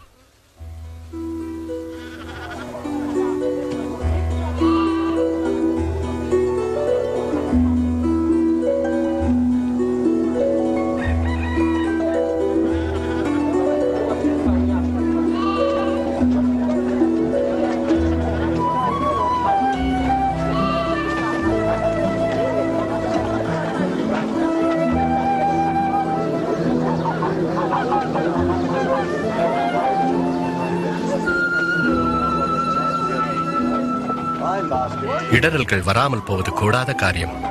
ஆகிலும் அவைகள் எவனால் வருகிறதோ அவனுக்கு ஐயோ. அவன் இந்த சிறுவரில் ஒருவனுக்கு இடறுதல் உண்டாக்குவதை பார்க்கிலும் அவனுடைய கழுத்தில் எந்திரக்கல் கட்டப்பட்டு அவன் சமுத்திரத்தில் தள்ளுண்டு போவது அவனுக்கு நலமாயிருக்கும். தேவனுடைய ராஜ்யம் எதற்கொப்பாயிருக்கிறது? கடுகு விதை கொப்பாயிருக்கிறது. ஒரு மனுஷன் கடுகு விதையை எடுத்து தன் தோட்டத்திலே நட்டான். அது வளர்ந்து பெரிய மரமாயிற்று. ஆகாயத்து பறவைகள் வந்து அதன் கிளைகளில் அடைந்தது. இவர் எதை பற்றி பேசுகிறார் என்றே எனக்கு புரியவில்லை. நீர் வரி வசூலிப்பவர்களோடும் பாவிகளோடும் சேர்ந்து ஏன் உண்ணவும் குடிக்கவும் செய்கிறீர்? பிணியாளிகளுக்கு வைத்தியன் வேண்டியதே இல்லாமல் சுகமுள்ளவர்களுக்கு வேண்டியதில்லை. நீதிமான்களை மனம் திரும்புகிறதுக்கு அழைக்க வரவில்லை, பாவிகளையே அழைக்க வந்தேன்.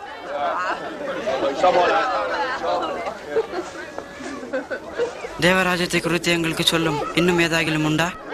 பயப்படாத சிறுமந்தையே, உங்களுக்கு ராஜ்யத்தை கொடுக்க உங்கள் பிதா பிரியமாயிருக்கிறார். உங்களுக்கு உள்ளவைகளை விற்று பிச்சை கொடுங்கள். பழமையாய் போகாத பணப்பைகளையும் குறையாத பொக்கிஷத்தையும் பரலோகத்திலே உங்களுக்கு சம்பாதித்து வையுங்கள். அங்கே திருடன் அணுகுவதும் இல்லை, பூச்சி கெடுப்பதும் இல்லை. உங்கள் பொக்கிஷம் எங்கேயோ அங்கேயே உங்கள் மனமும் இருக்கும்.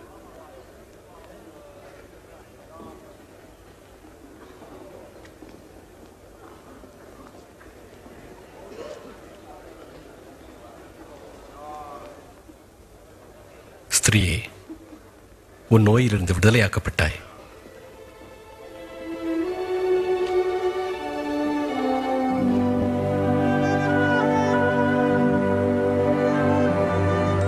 பாருங்கள், பாருங்கள், குணமாகிவிட்டார். என்ன அற்புதம்!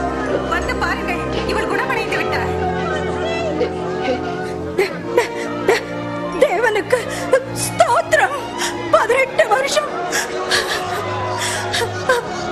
தேவன் உம்மோடு இருப்பாராக. போதகரே, நாம் வேலை செய்வதற்கு 6 நாட்கள் உள்ளன. நீ அந்த நாட்களில் வந்து குணமாக்கிக் கொள். ஆனால் ஓய்வு நாட்களில் மட்டும் வரக்கூடாது. மாயக்காரரை, உங்களில் எவனும் ஓய்வு நாளில் எருதையாவது கழுதையாவது தொழுவத்திலிருந்து அவிழ்த்து தண்ணீர் காட்டுவதில்லையா?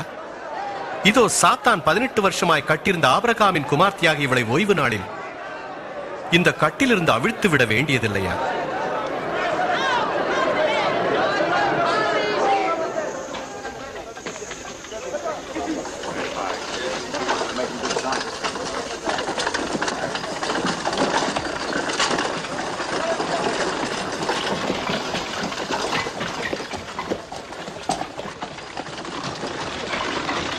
நல்ல போதகரே, நித்திய ஜீவனை அடைவதற்காக நான் என்ன செய்ய வேண்டும்?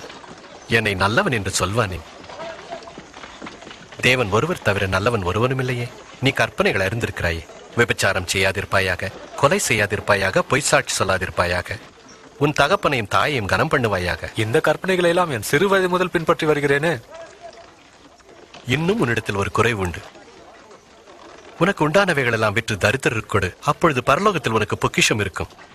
பின்பு என்னை பின்பற்றி வா. ஆனால் நாங்கள் வியாபாரிகள், ஐஸ்வர்யவான்கள். ஐஸ்வர்யவான்கள் தேவனுடைய ராஜ்யத்தில் பிரவேசிப்பது எத்தனை அரிது. ஐஸ்வர்யவான் தேவனுடைய ராஜ்யத்தில் பிரவேசிப்பதை பார்க்கிலும் ஒட்டகமானது ஊசியின் காதில் நுழைவது எளிது. அப்படியானால் யார் ரட்சிக்கப்படக்கூடும்? மனுஷரால் கூடாதவைகள் எவைகளோ அவைகள் தேவனால் கூடும். குறிப்பாக தேவனுடைய ராஜ்யம் எங்கே இருக்கிறது? தேவனுடைய ராஜ்யம் பிரத்யட்சமாய் பார்க்கும்படி வராது. இதோ இங்கே என்றும் அதோ அங்கே என்றும் சொல்லப்படுவதற்கு எதுவிராது. இதோ தேவனுடைய ராஜ்யம் உங்களுக்குள் இருக்கிறதே. மனுஷகுமாரனுடைய நாட்களில் ஒன்றை காண வேண்டும் என்று நீங்கள் ஆசைப்படும் காலம் வரும். ஆனால் அதை காண மாட்டீர்கள். மின்னல் வானத்தின் ஒரு திசையில் தோன்றி மறுதிசை வரைக்கும் பிரகாசிக்கிறது போல மனுஷகுமாரனும் தம்முடைய நாளிலே தோன்றுவார். அதற்கு முன்பு அவர் அநேகம் பாடுபட்டு இந்த சந்ததியால் நிராகரிக்கப்பட வேண்டியதாயிருக்கிறது.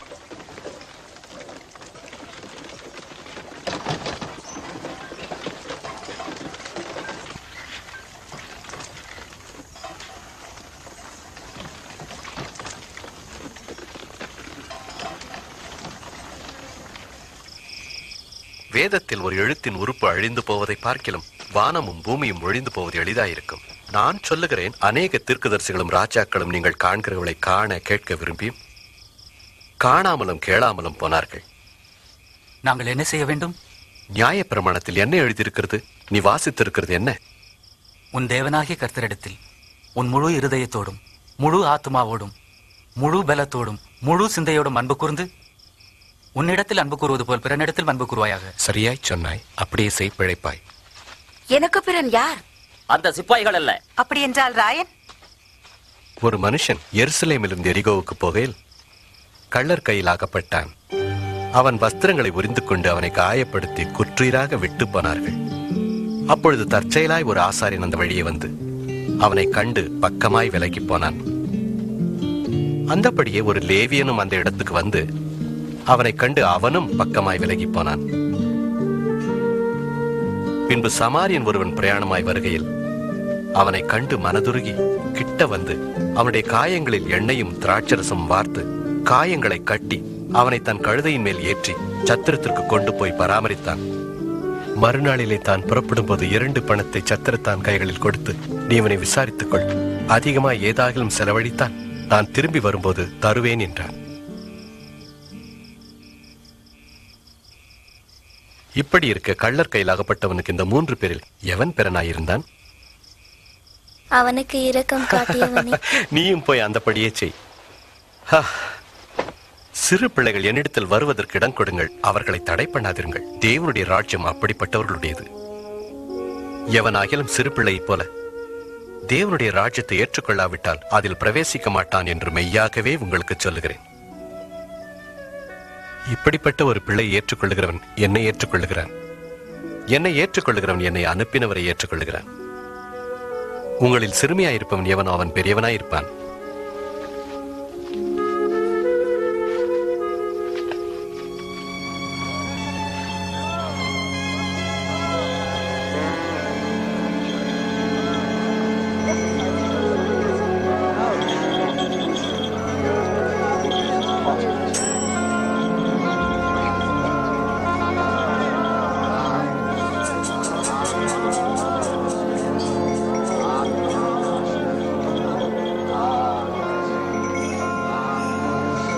ஐயா, என்ன நடக்கிறது? இங்க யார் போவது? நஸ்ரேனாகிய இயேசு இந்த வழியே கடந்து போகிறார்.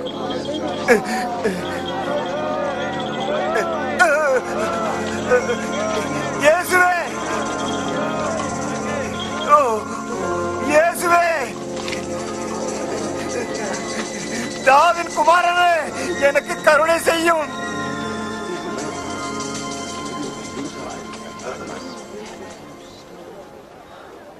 நான் உனக்கு என்ன செய்ய வேண்டும்?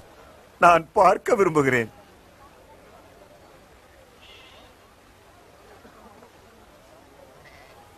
பார்வை அடைவாயாக. உன் விசுவாசம் உன்னை ரட்சித்தது. என்னால் பார்க்க முடிகிறது. என்னால் பார்க்க முடிகிறது. என்னால் பார்க்க முடிகிறது.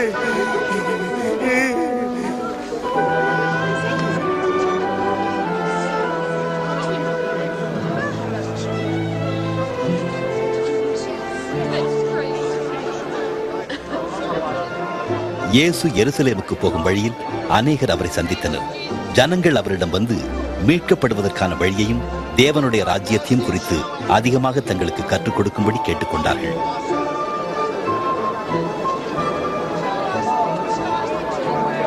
இவர் மெய்யாகவே ஒரு தீர்க்கதரிசி. என் ஆண்டவரே, என் தேவனே, என்னை ரட்சியும்.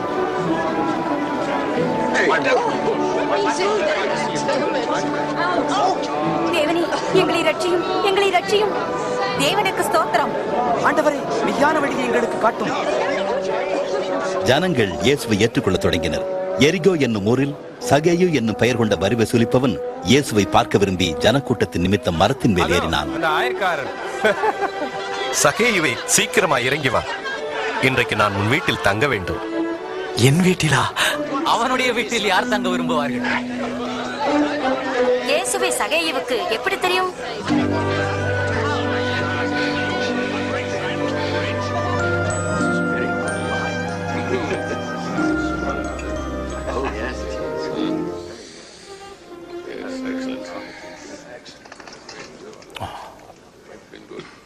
கேளுங்கள், என் ஆசையில் பாதியை ஏழைகளுக்கு கொடுக்கிறேன்.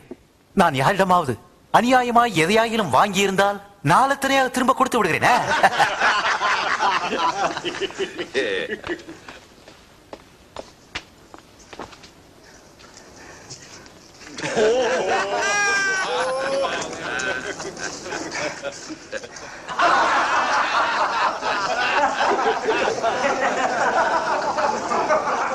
என்னால் நம்ப முடியவில்லை.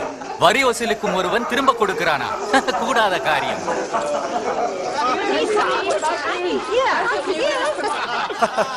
இன்றைக்கு இந்த வீட்டுக்கு ரட்சிப்பு வந்தது. இவனும் ஆபிரகாமுக்கு குமாரனாயிருக்கிறான். இழந்து போனதை தேடவும் ரட்சிக்கவுமே மனுஷகுமாரன் வந்திருக்கிறார்.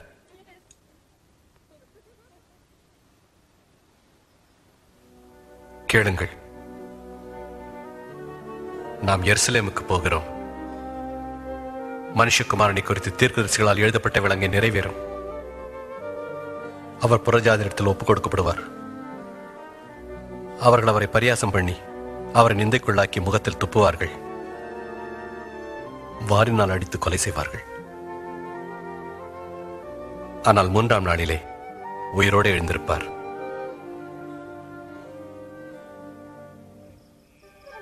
மனுக்குலத்தின் பாவத்திற்காக தாம் அங்கே பலியாக போவதை இயேசு அறிந்திருந்த போதிலும் எருசலேமுக்கு போகும் வழியையே தெரிந்து கொண்டார். அவர் வருவதைக் கண்ட அநேக ஜனங்கள் சந்தோஷப்பட்டு அவரை தங்கள் ராஜா என்று புகழ்ந்து கூறினார்கள்.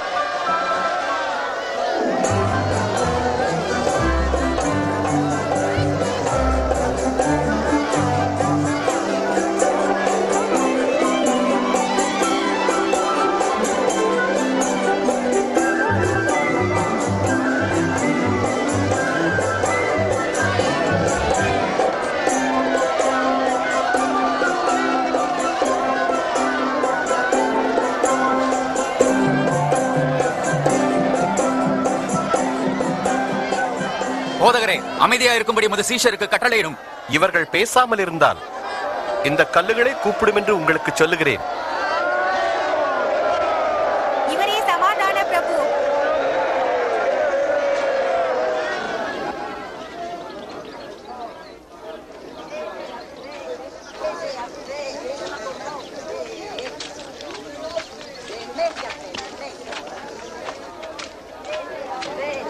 இயேசு எருசலேமுக்கு அருகில் வந்தபோது அதை கண்டு அதற்காக கண்ணீர் விட்டார்.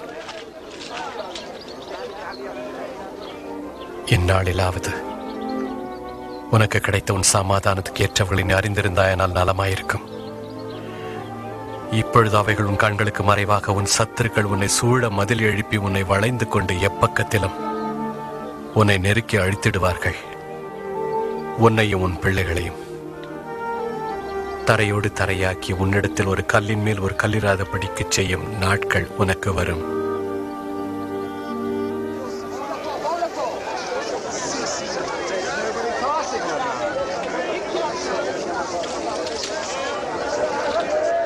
எருசலேமில் இருந்த பரிசுத்த தேவாலயம் ஜெப வீடாக இருப்பதற்கு பதிலாக ஒரு வியாபார சந்தையாக மாறியிருந்தது.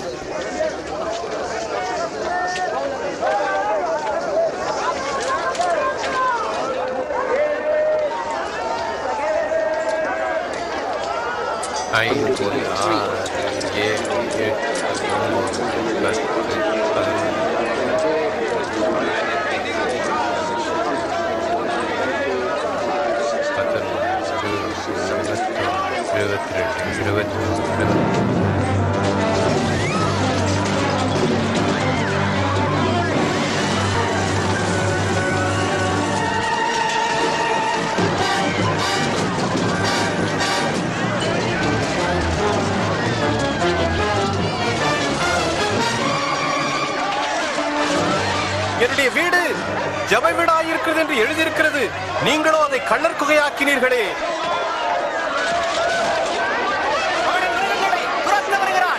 நிறுத்துங்கள், அவனை நிறுத்துங்கள்.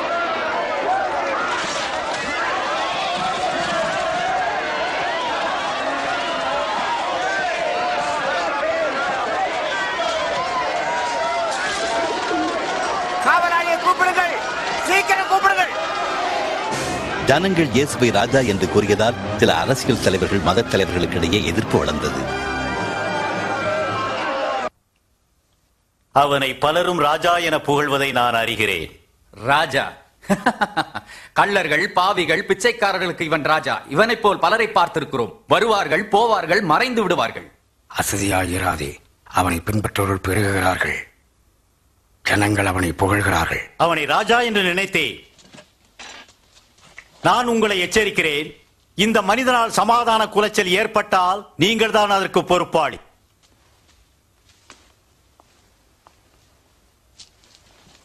அவர் கூறுவது உண்மைதான். கலிலேயனை பிடிப்பதற்கு இது நல்ல நேரம். மாய்மாலமான பரிசேயரையும் வேத பாரகரையும் அவர் அதிகமாக கண்டித்து உணர்த்துவதைக் கண்ட யூதர்களில் அநேகர் அவரை பின்பற்றினார்கள். அதே சமயத்தில் அவரை விரோதித்தவர்களின் கூட்டமும் பெருகியது. இயேசு தேவாலயத்தில் இருக்கும்போது ஒரு ஏழை விதவை 2 காசை காணிக்கையாக கொடுப்பதை கண்டார். இதைவிட அதிகமாக உன்னால் கொடுக்க முடியாதா? நான் சொல்லுகிறேன், இந்த ஏழை விதவை மற்றெல்லாரை பார்க்கிலும் அதிகமாய் கொடுத்தாள். அவர்கள் எல்லாரும் தங்கள் பரிபூரணத்திலிருந்து எடுத்து தேவனுக்கென்று காணிக்கை கொடுத்தார்கள். இவளோ தன் வறுமையிலிருந்து தன் ஜீவனத்துக்கு உண்டாயிருந்ததெல்லாம் கொடுத்து விட்டாள். எங்களுக்கு சொல்லும், இவைகளை சொல்ல உமக்கு என்ன அதிகாரம் உண்டு? இந்த அதிகாரத்தை உமக்கு கொடுத்தவர் யார்? நான் ஒரு கேள்வி கேட்கிறேன். யோவான் கொடுத்த ஸ்நானம் தேவனால் உண்டாயிற்றோ அல்லது மனுஷனால் உண்டாயிற்றோ?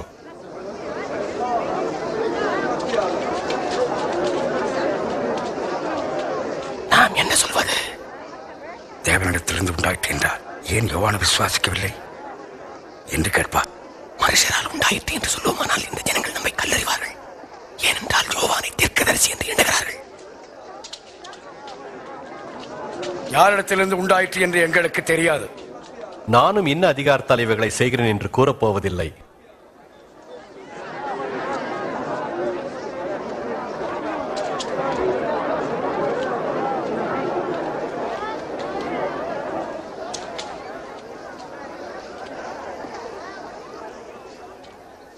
ஒரு மனுஷன் ஒரு திராட்சை தோட்டத்தை உண்டாக்கி அதை குத்தகைக்கு விட்டு நெடுநாளாக பிரதேசத்துக்கு போயிருந்தான்.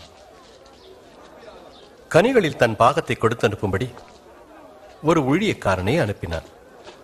அந்த தோட்டக்காரர் அந்த ஊழியக்காரனை அடித்து அவனை வெறுமையாக கனிகள் ஏதுமின்றி அனுப்பிவிட்டார்கள்.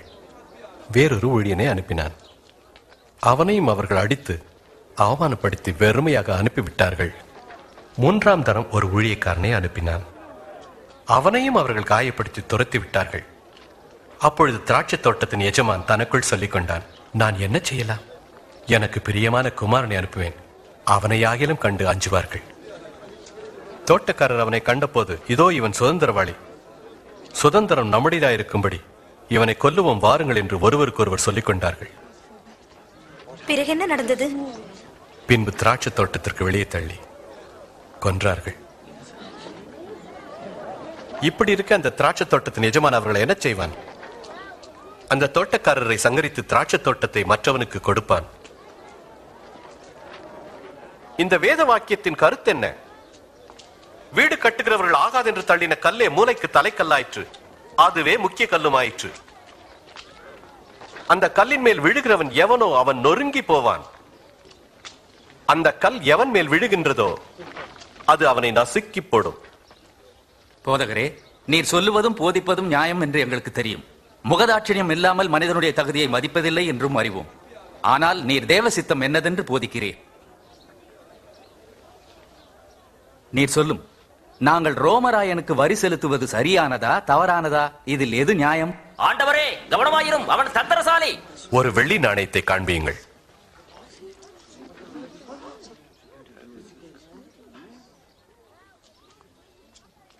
இதில் இருக்கிற முகமும் பெயரும் யாருடையது? அப்படியானால் ராயனுடையதை ராயனுக்கு கொடுங்கள், தேவனுடையதை தேவனுக்கு கொடுங்கள். அதற்கு உங்கள் பதில் என்ன? பஸ்காவை பலியிட வேண்டிய புளிப்பில்லாத அப்ப பண்டிகை நாள் வந்தது.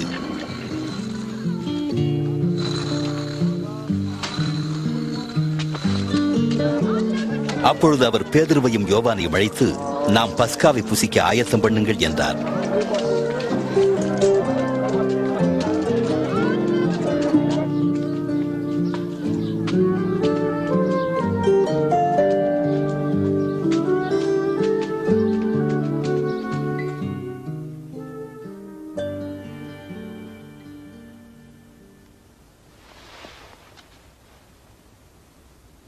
நான் பாடுபடுவதற்கு முன்னே உங்களுடனே கூட இந்த பஸ்காவை புசிக்க ஆசையா இருந்தேன். உங்களுக்கு சொல்லுகிறேன், தேவனுடைய ராஜ்யத்தில் இது நிறைவேறும் அளவு நான் இனி புசிப்பதில்லை.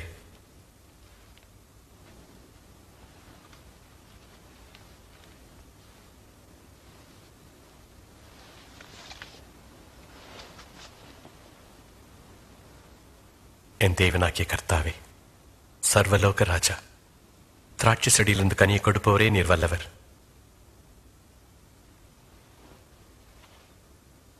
நீங்கள் இதை வாங்கி உங்களுக்குள்ளே பங்கிட்டுக் கொள்ளுங்கள். தேவனுடைய ராஜ்யம் வருமளவும் திராட்சை ரசத்தை நான் பானம் பண்ணுவதில்லை என்று உங்களுக்கு சொல்லுகிறேன்.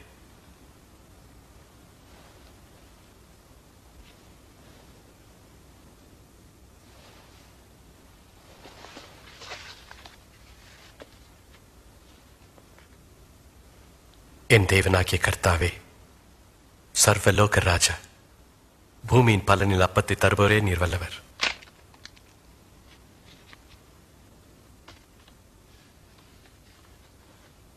இது உங்களுக்காக கொடுக்கப்படுகிற என்னுடைய சரீரமாய் இருக்கிறது. என்னை நினைவு கூறும்படி இதை செய்யுங்கள்.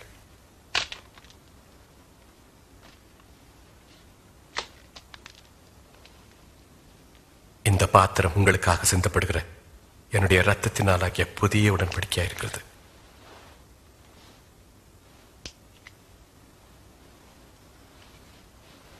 ஆனால் இதோ என்னை காட்டி கொடுக்கிறவனுடைய கை என்னுடனே கூட பந்தியில் இருக்கிறது.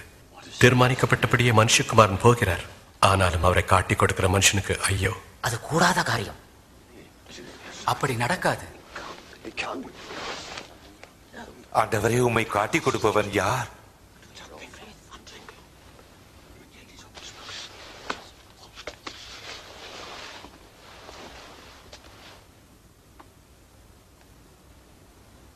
உங்களில் பெரியவன் சிறியவனைப் போல் இருக்க கடவன்.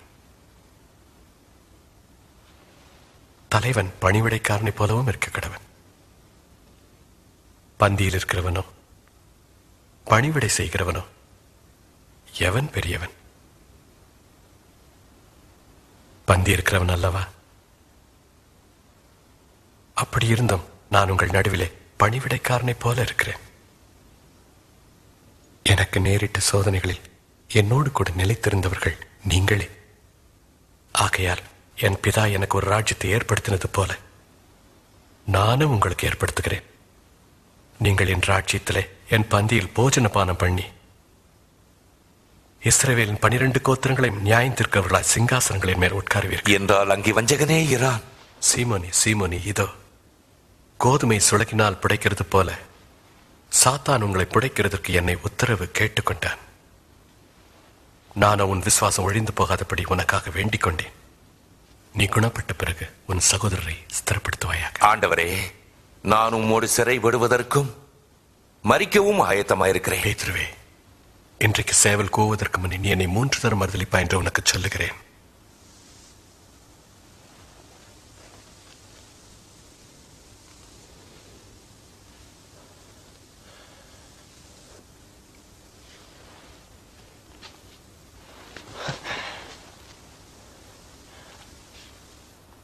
பணப்பையும் சாமானும் பாதரட்சியும் இல்லாமல் அனுப்பினபோது குறைவு இருந்ததா? இல்லை, ஒரு குறைவும் இல்லை. பணப்பையும் சாமான் பையும் உடையவன் அவைகளை எடுத்துக்கொள்ள கடவன். பட்டயம் இல்லாதவன் தன் வஸ்திரத்தை விற்று ஒன்றை கொள்ள கடவன். அக்கிரமக்காரில் ஒருவராக எண்ணப்பட்டார் என்கிற வாக்கியம் நிறைவேற வேண்டியதாயிருக்கிறது. என்னை பற்றிய காரியங்கள் முடிவு பெறும் காலம் வந்திருக்கிறது. ஆண்டவரே, இதோ இங்கே 2 பட்டயம் இருக்கிறது.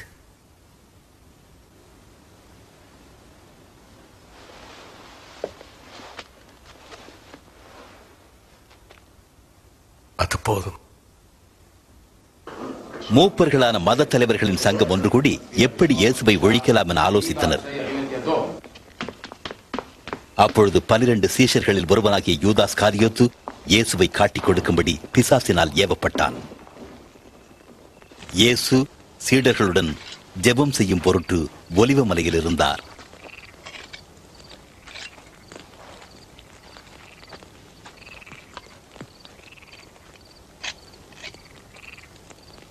நீங்கள் சோதனைக்குட்படாதபடிக்கு ஜெபம் பண்ணுங்கள்.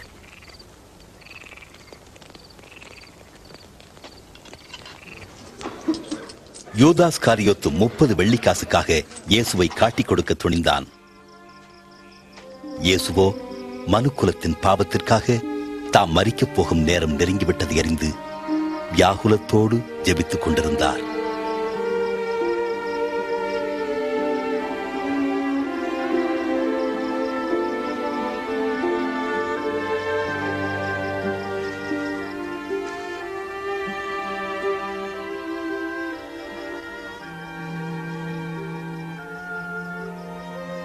பிதாவே, உமக்கு சித்தமானால் இந்த பாத்திரம் என்னை விட்டு நீங்கும்படி செய்யும். ஆயினும் என்னுடைய சித்தத்தின்படி அல்ல, உம்முடைய சித்தத்தின்படியே ஆக கடவுது. வானத்திலிருந்து ஒரு தூதன் தோன்றி அவரை பலப்படுத்தினான். அவருடைய வேர்வை இரத்தத்தின் பெருந்துளிகளாய் தரையில் விழுந்தது.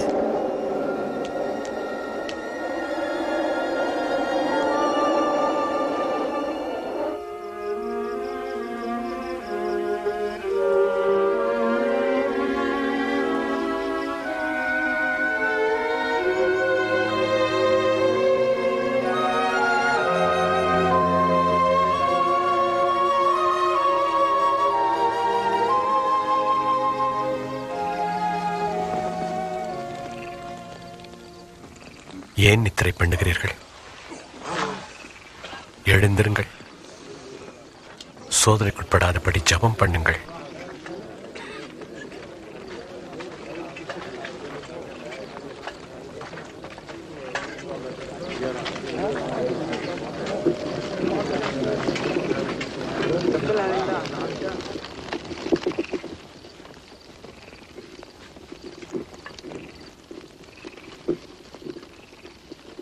யூதாஸ்,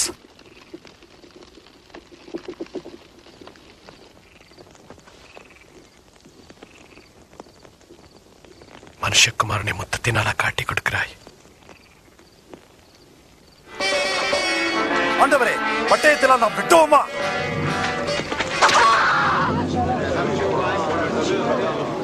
இவனை கைது செய்யுங்கள். போதும், நிறுத்துங்கள்.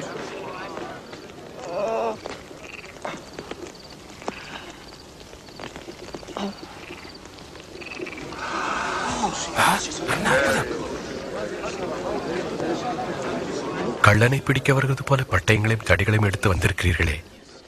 நான் தினந்தோறும் தேவாலயத்தில் உங்களோடு கூட இருக்கையில் என்னை பிடிக்க கை நீட்டவில்லை. இதுவோ உங்களுடைய வேலை. அந்த காரத்தின் அதிகாரமாய் இருக்கிறது.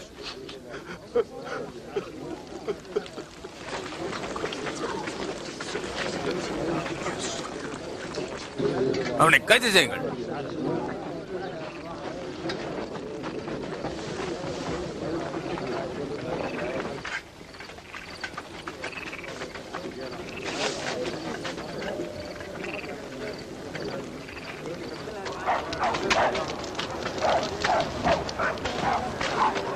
இவனை காவலில் வை. சேவகர்கள் அவரை முற்றத்திலே கொண்டு போய் நிறுத்தி யூதருடைய ராஜா என்று கூறி பரிகாசம் செய்தனர். இது ராஜா அணிந்திருந்த அங்கி. இன்னைக்கு என்ன நடக்க போறது எங்களுக்கு சொல்லும். எங்களை ரட்சிக்க போகும் ராஜா நீயா? சொல்லும், நீயா எங்களை ரட்சிக்க போகிறாய்? இந்த மனிதனும் இயேசுவோடு இருந்தவன் தான். அம்மா, எனக்கு அவரை தெரியாது. இவர்களை நான் ஒன்றாக பார்த்திருக்கிறேனே.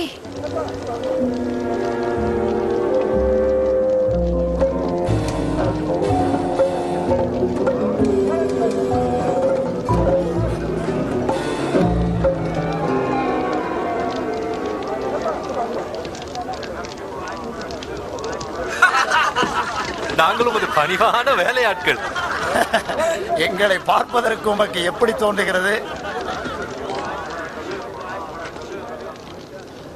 நீயும் அவர்களில் ஒருவன் தானே? நான் இல்லவே இல்லை.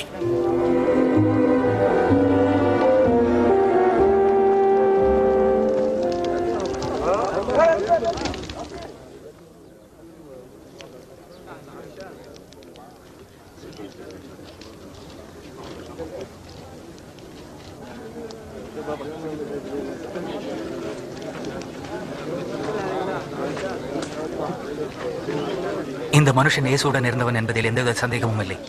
அதுவும் இவன் கலிலேயனாக இருக்கிறான். நீ போ. நீ என்ன சொல்லுகிறாய் என்றே எனக்கு புரியவில்லை.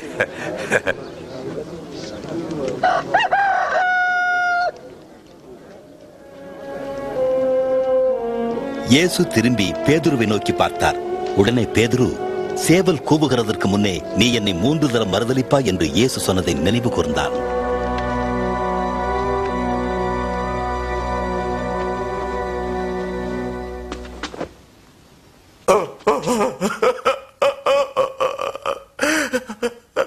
ஆண்டவரே,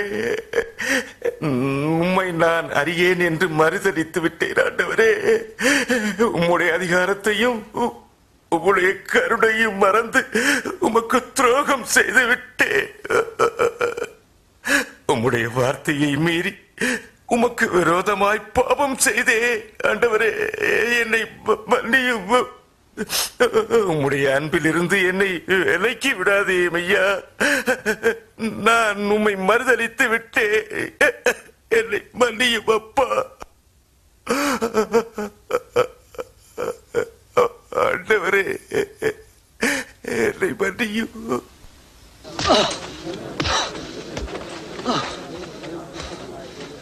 உன்னை அடித்தது யார்? சொல்லு. உன்னை அடிக்கப் போவது யார் என்று தீர்க்க தரிசனமாக சொல்லு.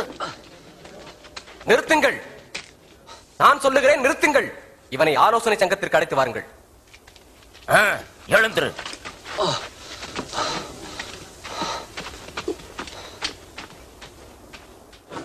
இயேசுவை விசாரணை செய்ய மதத் தலைவர்களின் சங்கம் கூடியது.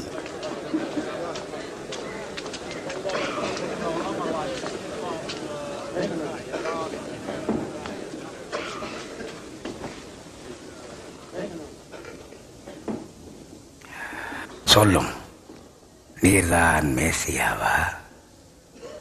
நான் சொன்னாலும் நீங்கள் நம்ப மாட்டீர்கள். நான் உங்களை கேள்வி கேட்டாலும் நீங்கள் பதில் சொல்ல மாட்டீர்கள்.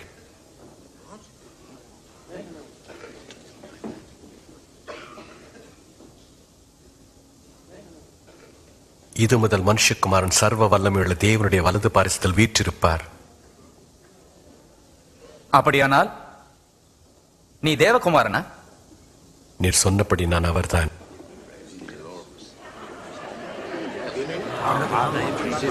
அதை சொல்ல அவனுக்கு அதிகாரம் கொடுத்தது யார்? குற்றவாளி. இவன் இங்கு சொன்னதைத்தான் நாம் அனைவரும் கேட்டோமே.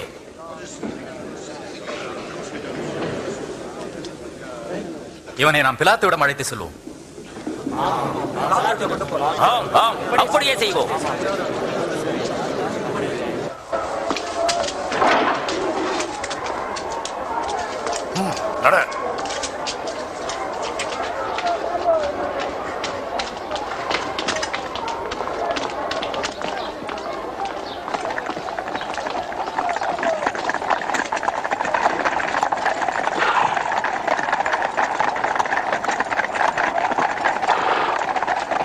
பிலாத்து ஆயிரக்கணக்கானவர்களை சிலுவையில் அறைந்து கொண்ட மிக கொடிய ரோம ஆட்சியாளன். இயேசுவை அவனிடத்திற்கு அழைத்துச் சென்றார்கள். இந்த அதிகாலை நேரத்தில் இங்கு உங்களுக்கு என்ன வேண்டும்? இவன் ஜனங்கள் மத்தியில் கலகம் செய்ததால் பிடித்து வந்தோம். இவன் தேவாலய சந்தையிலே கலகம் உண்டாக்கினான். இவனுக்கு என்ன தண்டனை கொடுக்க போகிறீர்? அவனை தண்டியும். இந்த மனுஷனை தண்டிக்க இவனிடத்தில் நான் ஒரு குறையும் காணவில்லை. இவன் குற்றவாளி என்று நாங்கள் கண்டுபிடித்தோம். ராயனுக்கு வரி கொடுக்க வேண்டாம் என்றும் தன்னையே மேசியா என்றும் தான் ஒரு ராஜா என்றும் சொல்லுகிறான். ராஜா? அதுவும் நீ யூதருடைய ராஜாவா? நீர் சொல்லுகிறபடியே. இவன் கலிலேயா நாடு தொடங்கி இப்போது இங்கேயும் வந்து விட்டான். கலிலேயாவிலா? இந்த மனிதன் கலிலேயனா? அப்படி என்றால் இவனை நாம் ஏரோதிடமே ஒப்படைப்போம். அவன் இன்னும் எருசலேமில் இருக்கிறான் அல்லவா? ஏரோதிடமே கொண்டு போங்கள்.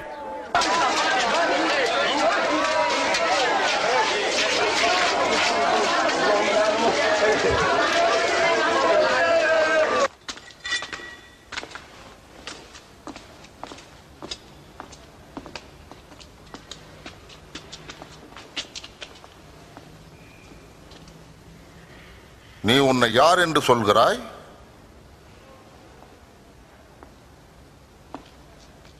நீ சீஷர்கள் என்று அழைப்பவர்கள் யார்?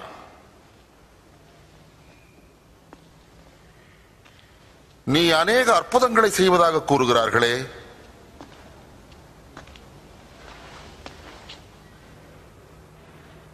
எங்கே? எனக்கும் ஒன்று செய்.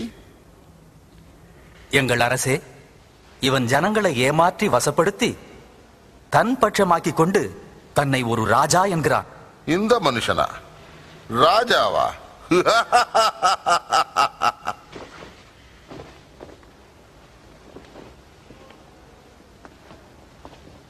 மகாராஜாவே, இவனை நன்றாக அடியுங்கள்.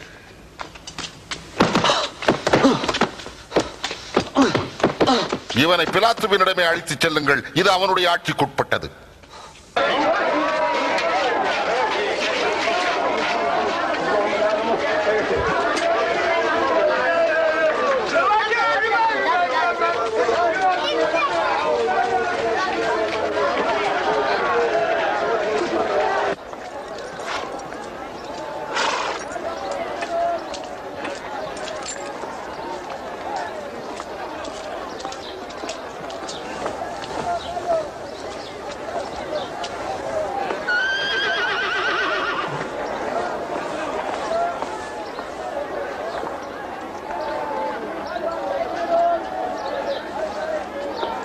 இந்த மனிதன் மரண தண்டனைக்கு ஏதுவானது ஒன்றும் செய்யவில்லை.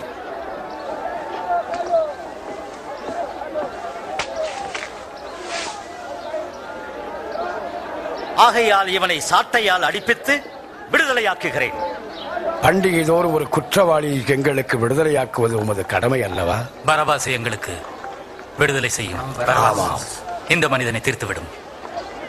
ஆமாம், பரபாசை எங்களுக்காக விடுதலை செய்யும்.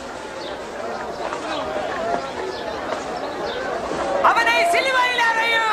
அவனை சிலுவையில் அறையும். நீங்கள் இவனை சாட்டையால் அடியுங்கள்.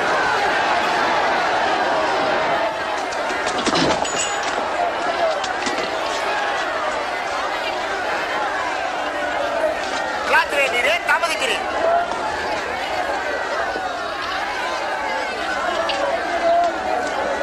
அவர் இயேசு.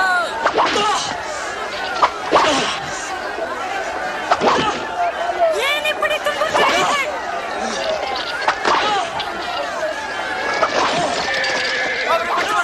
அவர் மேசியா.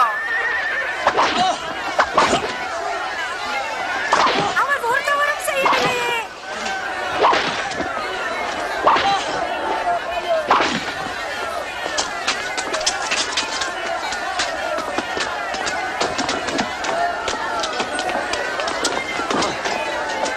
அவனை தூக்கிவிடு. இயேசுவை சிலுவையில் அறைய வேண்டும் என்று அவர்கள் மிகுந்த சத்தமிட்டுக் கொண்டே இருந்தார்கள். இதனால் பிலாத்து கலகத்தின் நிமித்தமும் கொலைபாதகத்தின் நிமித்தமும் காவலில் வைக்கப்பட்டிருந்த பரபாஸ் என்பவனை விடுதலையாக்கி இயேசுவையோ சிலுவையில் அறைய ஒப்புக் கொடுத்தான்.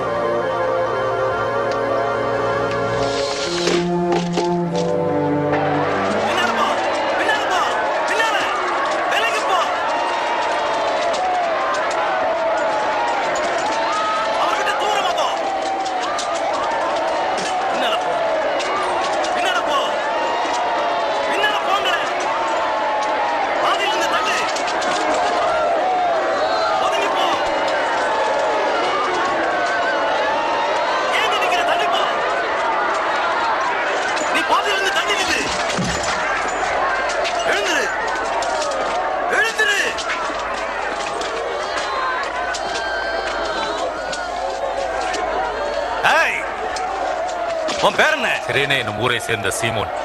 இப்படி வா முன்னால. கயிறை வெட்டு.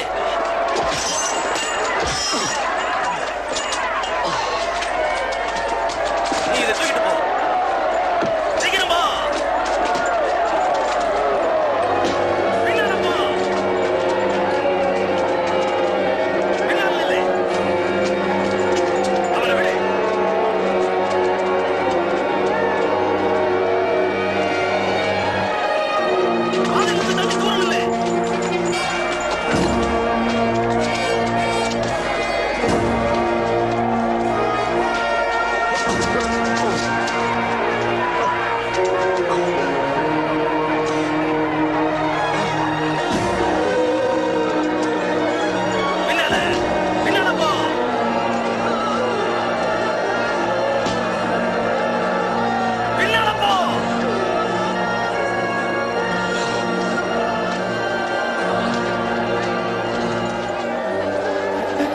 நாங்கள் உமக்காக அழுகிறோம் ஆண்டவரே, உமக்காக அழுகிறோம். இது குடியும் குடியும் குடியும் ஆண்டவரே. எருசலேமின் குமார்த்திகளே, நீங்கள் எனக்காக அழாமல் உங்களுக்காக உங்கள் பிள்ளைகளுக்காக அழுங்கள். பச்சை மரத்துக்கு இவர்கள் இவைகளை செய்தால் பட்ட மரத்துக்கு என்ன செய்ய மாட்டார்கள். தேவன் உமக்கு உதவி செய்வார். நாங்கள் உமக்காக ஜெபிக்கிறோம்.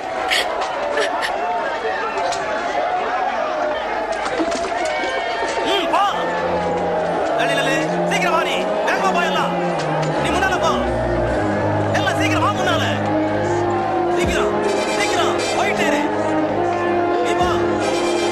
வா நீ போயிட்டே இரு. போய் போ.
ஆணி அடிங்க.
பிதாவே, இவர்களுக்கு மன்னியும்.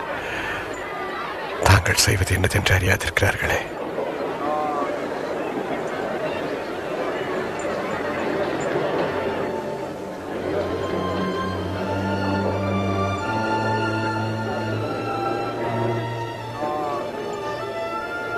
இவன் மற்றவர்களை ரட்சித்தார், இப்போது தன்னைத்தானே ரட்சித்துக் கொள்ளட்டும். நீ மேசியவானால் உன்னை நீயே ரட்சித்துக் கொள். எங்கே சிலுவையிலிருந்து இறங்கி வா. எங்கே உமது அற்புதங்களில் ஒன்றை காட்டு பார்ப்போம்.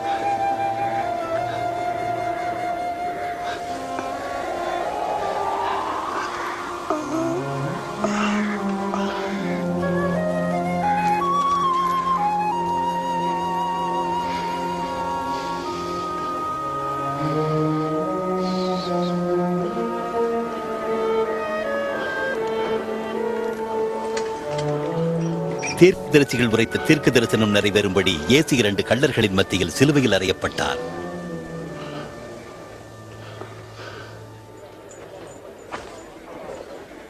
இது ஒரு சாதாரண மனிதனின் அங்கியே அல்ல. நில்லுங்கள், நில்லுங்கள், அதை கிழித்து விடாதீர்கள். நம்மில் அதிர்ஷ்டசாலி யார் என்று சீட்டு போட்டு பார்ப்போம்.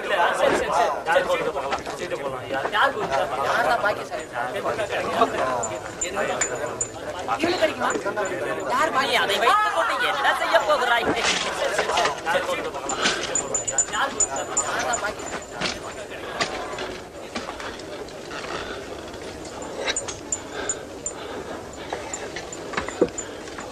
இவன் யூதருடைய ராஜா என்று எழுதிய வாசகம் அவரது தலைக்கு மேலாக வைக்கப்பட்டது.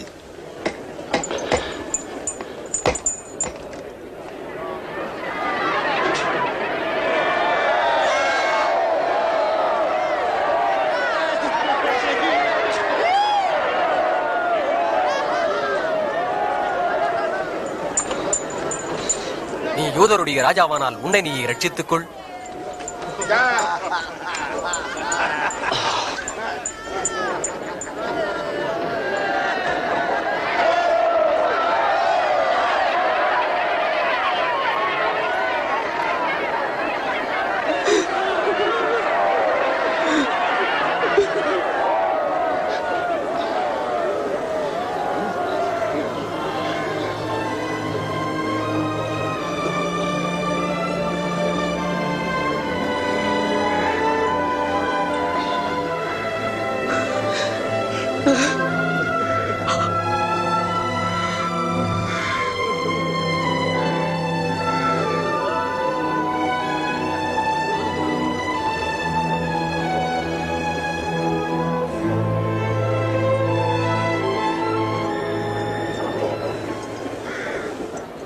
மேசியா, நீர் என்றால் உன்னையே நீ ரட்சித்துக்கொள், எங்களையும் கூட ரட்சியும்.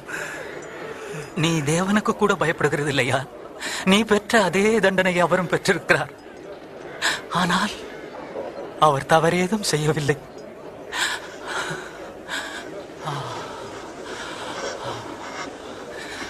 இயேசுவே, உம்முடைய ராஜ்யத்தில் வரும்போது அடியேனை நினைத்தருளும். மெய்யாகவே உனக்கு சொல்கிறேன், இன்றைக்கு நீ என்னுடனே கூட பரதேசியில் இருப்பாய்.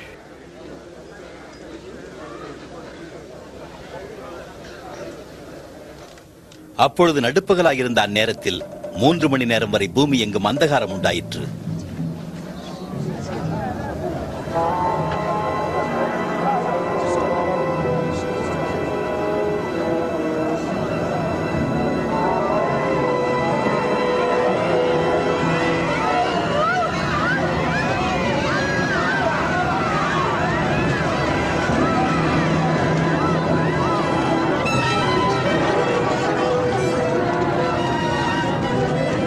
தேவாலயத்தின் திரைச்சீலை மேல் தொடங்கி கீழ் வரைக்கும் 2ஆக கிழிந்தது.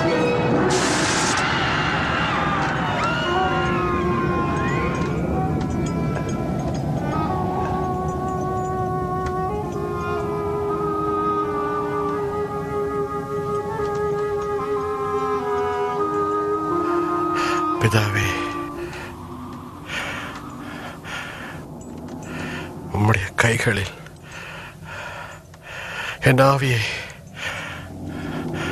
ஒப்புவிக்கிறேன்.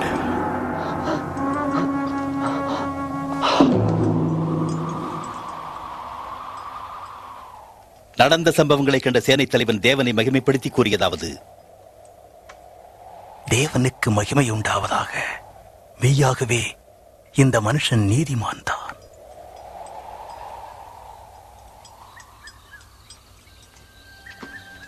உத்தமனும் நீதிமானுமாயிருந்த அரிமத்தியா என்னும் ஊரைச் சேர்ந்த யோசேப்பு யூதர்களின் மத ஆலோசனை சங்கத்தின் செய்கைக்கு உடன்படாதவனாக இருந்தான். அவன் ஓய்வு நாள் தொடங்குவதற்கு முன்பு பொந்தியு பிலாத்துவிடம் சென்று இயேசுவின் சரீரத்தை கல்லறையில் வைக்க அனுமதி பெற்றுக் கொண்டான்.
ஐயா, நாங்களும் கர்த்தருடைய சரியத்தை பின்பற்றுகிறோம்.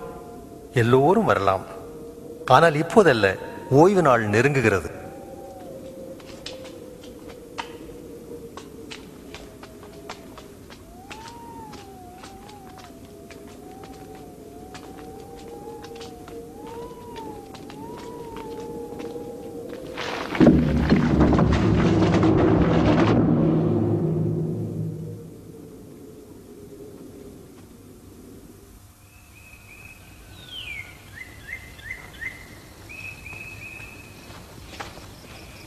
ஞாயிற்றுக்கிழமை அதிகாலையிலே தாங்கள் ஆயத்தம் பண்ணின வாசனை மிக்க கந்தவர்க்கங்களை எடுத்துக்கொண்டு கல்லறை இருக்கும் இடத்திற்கு வந்தார்கள்.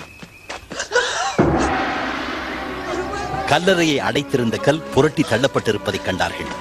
உள்ளே நுழைந்த அவர்கள் ஆண்டவராகிய இயேசுவின் சரீரத்தை காணவில்லை.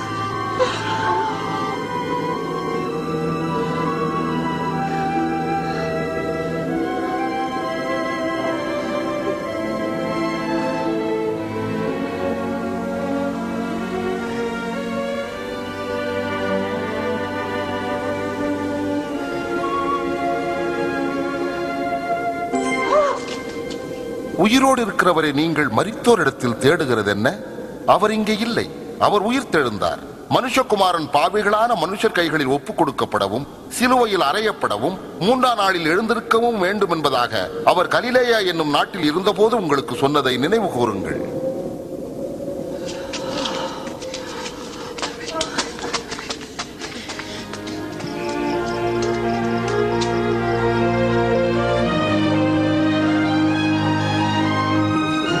பாருங்கள், கல் புரட்டு தள்ளப்பட்டிருந்தது. நாங்கள் உள்ளே சென்றோம். இயேசுவின் சரீரத்தை அங்கு காணவில்லை. என்ன காணவில்லையா? மேலும் 2 தூதர்கள் எங்கள் முன் தோன்றி சூரியனைப் போல் பிரகாசித்து உயிரோடு இருக்கிறவரை நீங்கள் எதற்காக மரித்தவர்கள் மத்தியில் தேடுகிறீர்கள் என்றார்கள். இது உண்மை. எங்களை நம்புங்கள், நம்புங்கள். நாங்கள் அவர்களை கண்டோம். நீங்களும் போய் பாருங்கள். கல்லறை காலியாக உள்ளது. நமது ஆண்டவர் அங்கு இல்லை. அவர் உயிர் தெழுந்தார். பேதுரு, நாங்கள் சொல்வதை நீ நம்பு.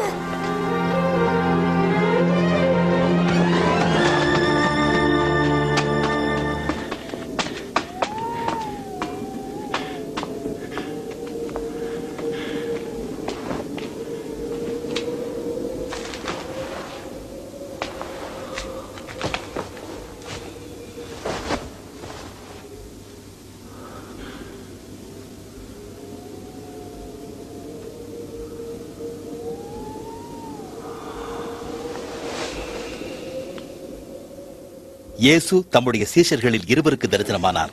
அவர்கள் பரவசத்துடன் வந்து மற்றவர்களிடம் கூறினார்கள், மெய்யாகவே நமது ஆண்டவர் உயிர் தெழுந்தார்.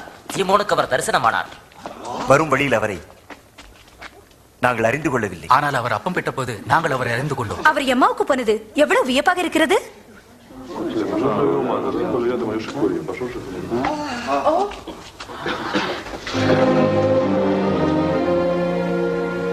சமாதானம் உண்டாவதாக.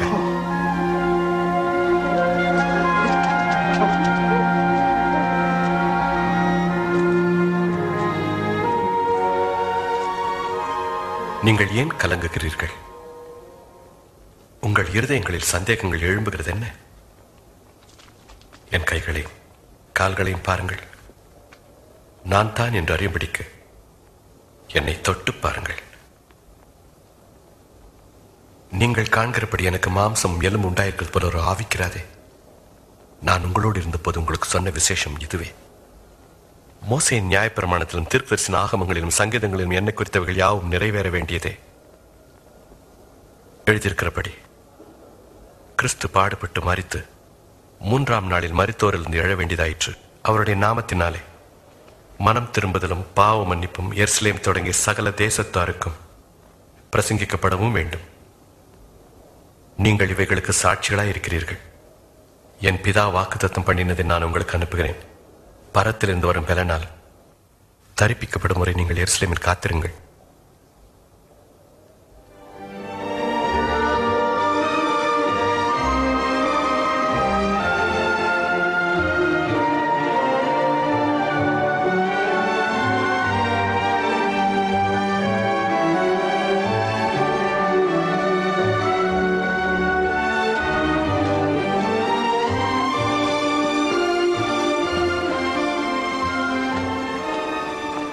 கர்த்தர் உங்களை ஆசீர்வதிப்பாராக.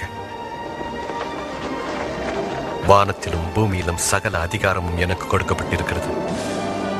ஆகையால் நீங்கள் புறப்பட்டு போய் சகல ஜாதிகளையும் சீஷராக்கி பிதா, குமாரன், பரிசுத்த ஆவியின் நாமத்தில் ஞானஸ்நானம் கொடுங்கள். நான் உங்களுக்கு கட்டளையிட்ட யாவையும் கைக்கொள்ளும்படி அவர்களுக்கு உபதேசம் பண்ணுங்கள். இதோ உலகத்தின் முடிவு பரியந்தம் சகல நாட்களிலும் நான் உங்களுடனே கூட இருக்கிறேன். ஆமென்.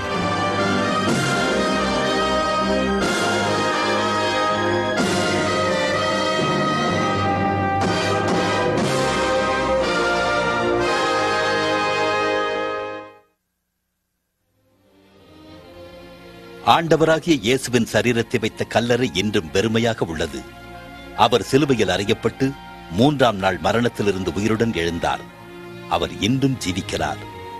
அவர் உன் வாழ்க்கையில் பிரவேசிக்க விரும்புகின்றார். இயேசு சொன்னார், நானே உயிர்த்தெழுதலும் ஜீவனுமாயிருக்கிறேன். என்னை விசுவாசிக்கிறவன் மரித்தாலும் பிழைப்பான்.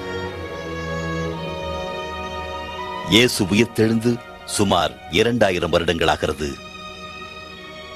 இன்றும் அவர் உலகத்தில் வல்லமை நிறைந்த தேவனாக விளங்குகிறார்.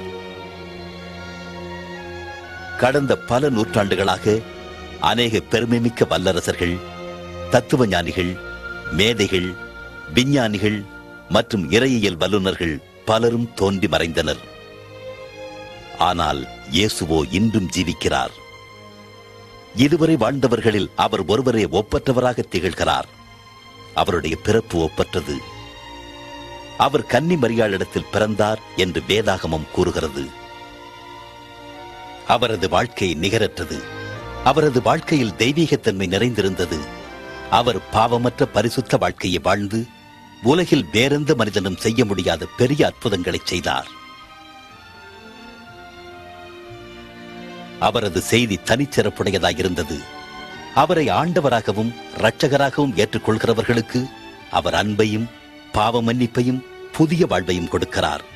அவரது செய்தி செல்லுமிடமெல்லாம் புது வாழ்வு, புது நம்பிக்கை மற்றும் புது வாழ்விற்கான புதிய நோக்கத்தையும் ஏற்படுத்துகிறது. அவருடைய சிலுவை மரணம் இணையற்றது. 2000 ஆண்டுகளுக்கு முன்பு சர்வலோகத்தையும் படைத்த தேவன் தமது ஒரே குமாரனாகிய இயேசு கிறிஸ்துவை மனுக்குலத்தின் பாவத்திற்கு பலியாக அனுப்பினார். அவர் உனக்காக மரித்தார். அவரது உயிர்த்தெழுதல் ஒப்பற்றது. அவர் மரித்த 3ஆம் நாளில் உலக சரித்திரத்தில் இதுவரை கண்டிராத அதிசய சம்பவம் ஒன்று நடந்தது. இயேசு மரணத்திலிருந்து உயிர்த்தெழுந்தார். அவரது பிறப்பு, வாழ்ந்த வாழ்க்கை, அவரது இறப்பு மற்றும் அவரது உயிர்த்தெழுதல் இவை அனைத்தும் அவர் தேவகுமாரன் என்றும் மனு குலத்தின் இரட்சகர் என்றும் அவர் சொன்னதை நிரூபிக்கின்றது. இந்த இயேசு கிறிஸ்து என்றும் ஜீவிக்கிறார். அவர் உன் வாழ்வில் வந்து உன் பாவங்களை மன்னித்து உனக்கு பரிபூரண வாழ்க்கையை கொடுக்க விரும்புகிறார். இதோ அவர் சொல்வதை கேளுங்கள். வருத்தப்பட்டு பாரம் சுமக்கிறவர்களே, நீங்கள் எல்லாரும் என்னிடத்தில் வாருங்கள். நான் உங்களுக்கு இளைப்பாறுதல் தருவேன். நானே வழியும் சத்தியம் ஜீவனுமாயிருக்கிறேன். என்னாலே இல்லாமல் ஒருவனும் பிதாவினிடத்தில் வரான். வேதம் கூறுகிறது, எல்லோரும் பாவம் செய்து தேவ மகிமையற்றவர்களானார்கள். பாவத்தின் சம்பளம் மரணம். தேவனுடைய கிருபை வரமோ நம்முடைய கர்த்தராகிய இயேசு கிறிஸ்துவினால் உண்டான நித்திய ஜீவன். இயேசு மரித்தபோது உன் பாவத்திற்கான கிரயத்தை செலுத்தினார். இப்பொழுதோ அவர் உன் வாழ்க்கையில் வர விரும்புகிறார். இதோ வாசற்படியில் நின்று தட்டுகிறேன். ஒருவன் என் சத்தத்தை கேட்டு கதவை திறந்தால் நான் அவனுக்குள் வருவேன். நீ இயேசுவின் அன்பையும் பாவ மன்னிப்பையும் நித்திய ஜீவனையும் பெற்றுக்கொள்ள வேண்டுமானால் அவரே உனது பாவத்திற்காக தேவன் அருளின பலி என உணர்ந்து விசுவாசத்துடன் அவரை உன் வாழ்க்கையில் ஏற்றுக்கொள். இது உன் இருதயத்தின் வாஞ்சையை வெளிப்படுத்துமானால் இந்த விசுவாச ஜெபத்தை இப்பொழுதே ஜெபி. அப்பொழுது அவர் உன் வாழ்க்கையில் வருவார். இது ஒரு ஜெபத்தின் மாதிரி. முதலில் நான் சொல்லுகிறேன். ஆண்டவராகிய இயேசுவே, நீர் எனக்கு தேவை. என் பாவத்திற்காக நீர் சிலுவையில் மரித்ததற்கு நன்றி. என் வாழ்க்கையின் கதவை நான் திறந்து உம்மை என் இரட்சகராகவும் ஆண்டவராகவும் ஏற்றுக்கொள்ளுகிறேன். என் வாழ்க்கையை நீர் ஆட்கொண்டு நான் எப்படிப்பட்டவனாக இருக்க விரும்புகிறீரோ அப்படியாக என்னை மாற்றும். ஆமேன். இந்த ஜெபம் உங்கள் இருதயத்தின் விருப்பத்தை வெளிப்படுத்துமானால் இப்பொழுதே நீங்கள் இருக்கும் இடத்தில் இந்த ஜெபத்தை ஜெபியுங்கள். நான் இந்த ஜெபத்தை ஒவ்வொரு வாக்கியமாக சொல்லும்போது நீங்களும் அமைதியாக சொல்லுங்கள். ஆண்டவராகிய இயேசுவே, நீர் எனக்கு தேவை. என் பாவத்திற்காக நீர் சிலுவையில் மரித்ததற்கு நன்றி. என் வாழ்க்கையின் கதவை நான் திறந்து உம்மை என் இரட்சகராகவும் ஆண்டவராகவும் ஏற்றுக்கொள்கிறேன். என் வாழ்க்கையை நீர் ஆட்கொண்டு நான் எப்படிப்பட்டவனாக இருக்க நீர் விரும்புகிறீரோ அப்படியாக என்னை மாற்றும். ஆமேன். இப்பொழுது நீ இந்த விசுவாச ஜெபத்தை ஜெபித்துள்ளாய். இயேசு கிறிஸ்துவை உன் வாழ்க்கையில் வரும்படி அழைத்திருக்கிறாய். அவரை வேண்டிக் கொள்ளும் போது அவர் வருவதாக வாக்களித்துள்ளதால் அவர் வாக்களித்தபடியே வந்துள்ளார் என்பதையும் நீ நிச்சயமாக அறிந்து கொள். மேலும் உன் பாவங்கள் மன்னிக்கப்பட்டது என்றும் நீ தேவனுடைய பிள்ளையாகி நித்திய ஜீவனை பெற்றுக்கொண்டாய் எனவும் உறுதி கொள். இயேசு வாக்களித்த பரிபூரண வாழ்வை நீ அனுபவிக்க விரும்பினால் தினமும் வேதம் வாசித்து ஜெபிப்பதன் மூலம் அவரோடு தொடர்பு கொள். அப்போது உன் வாழ்க்கைக்காக அவர் வைத்துள்ள அற்புதமான திட்டத்தை நீ அறிந்து கொள்ள முடியும். இயேசுவை நேசித்து அவரை பின்பற்றுகிறவர்களுடன் தொடர்பு கொள். இறுதியாக அவருடைய அற்புதமான வாக்குத்தத்தங்களை எப்பொழுதும் நினைவு கூறு. நான் உன்னை விட்டு விலகுவதும் இல்லை, கைவிடுவதும் இல்லை. இதோ உலகத்தின் முடிவு பரியந்தம் சகல நாட்களிலும் நான் உங்களுடனே கூட இருக்கிறேன்.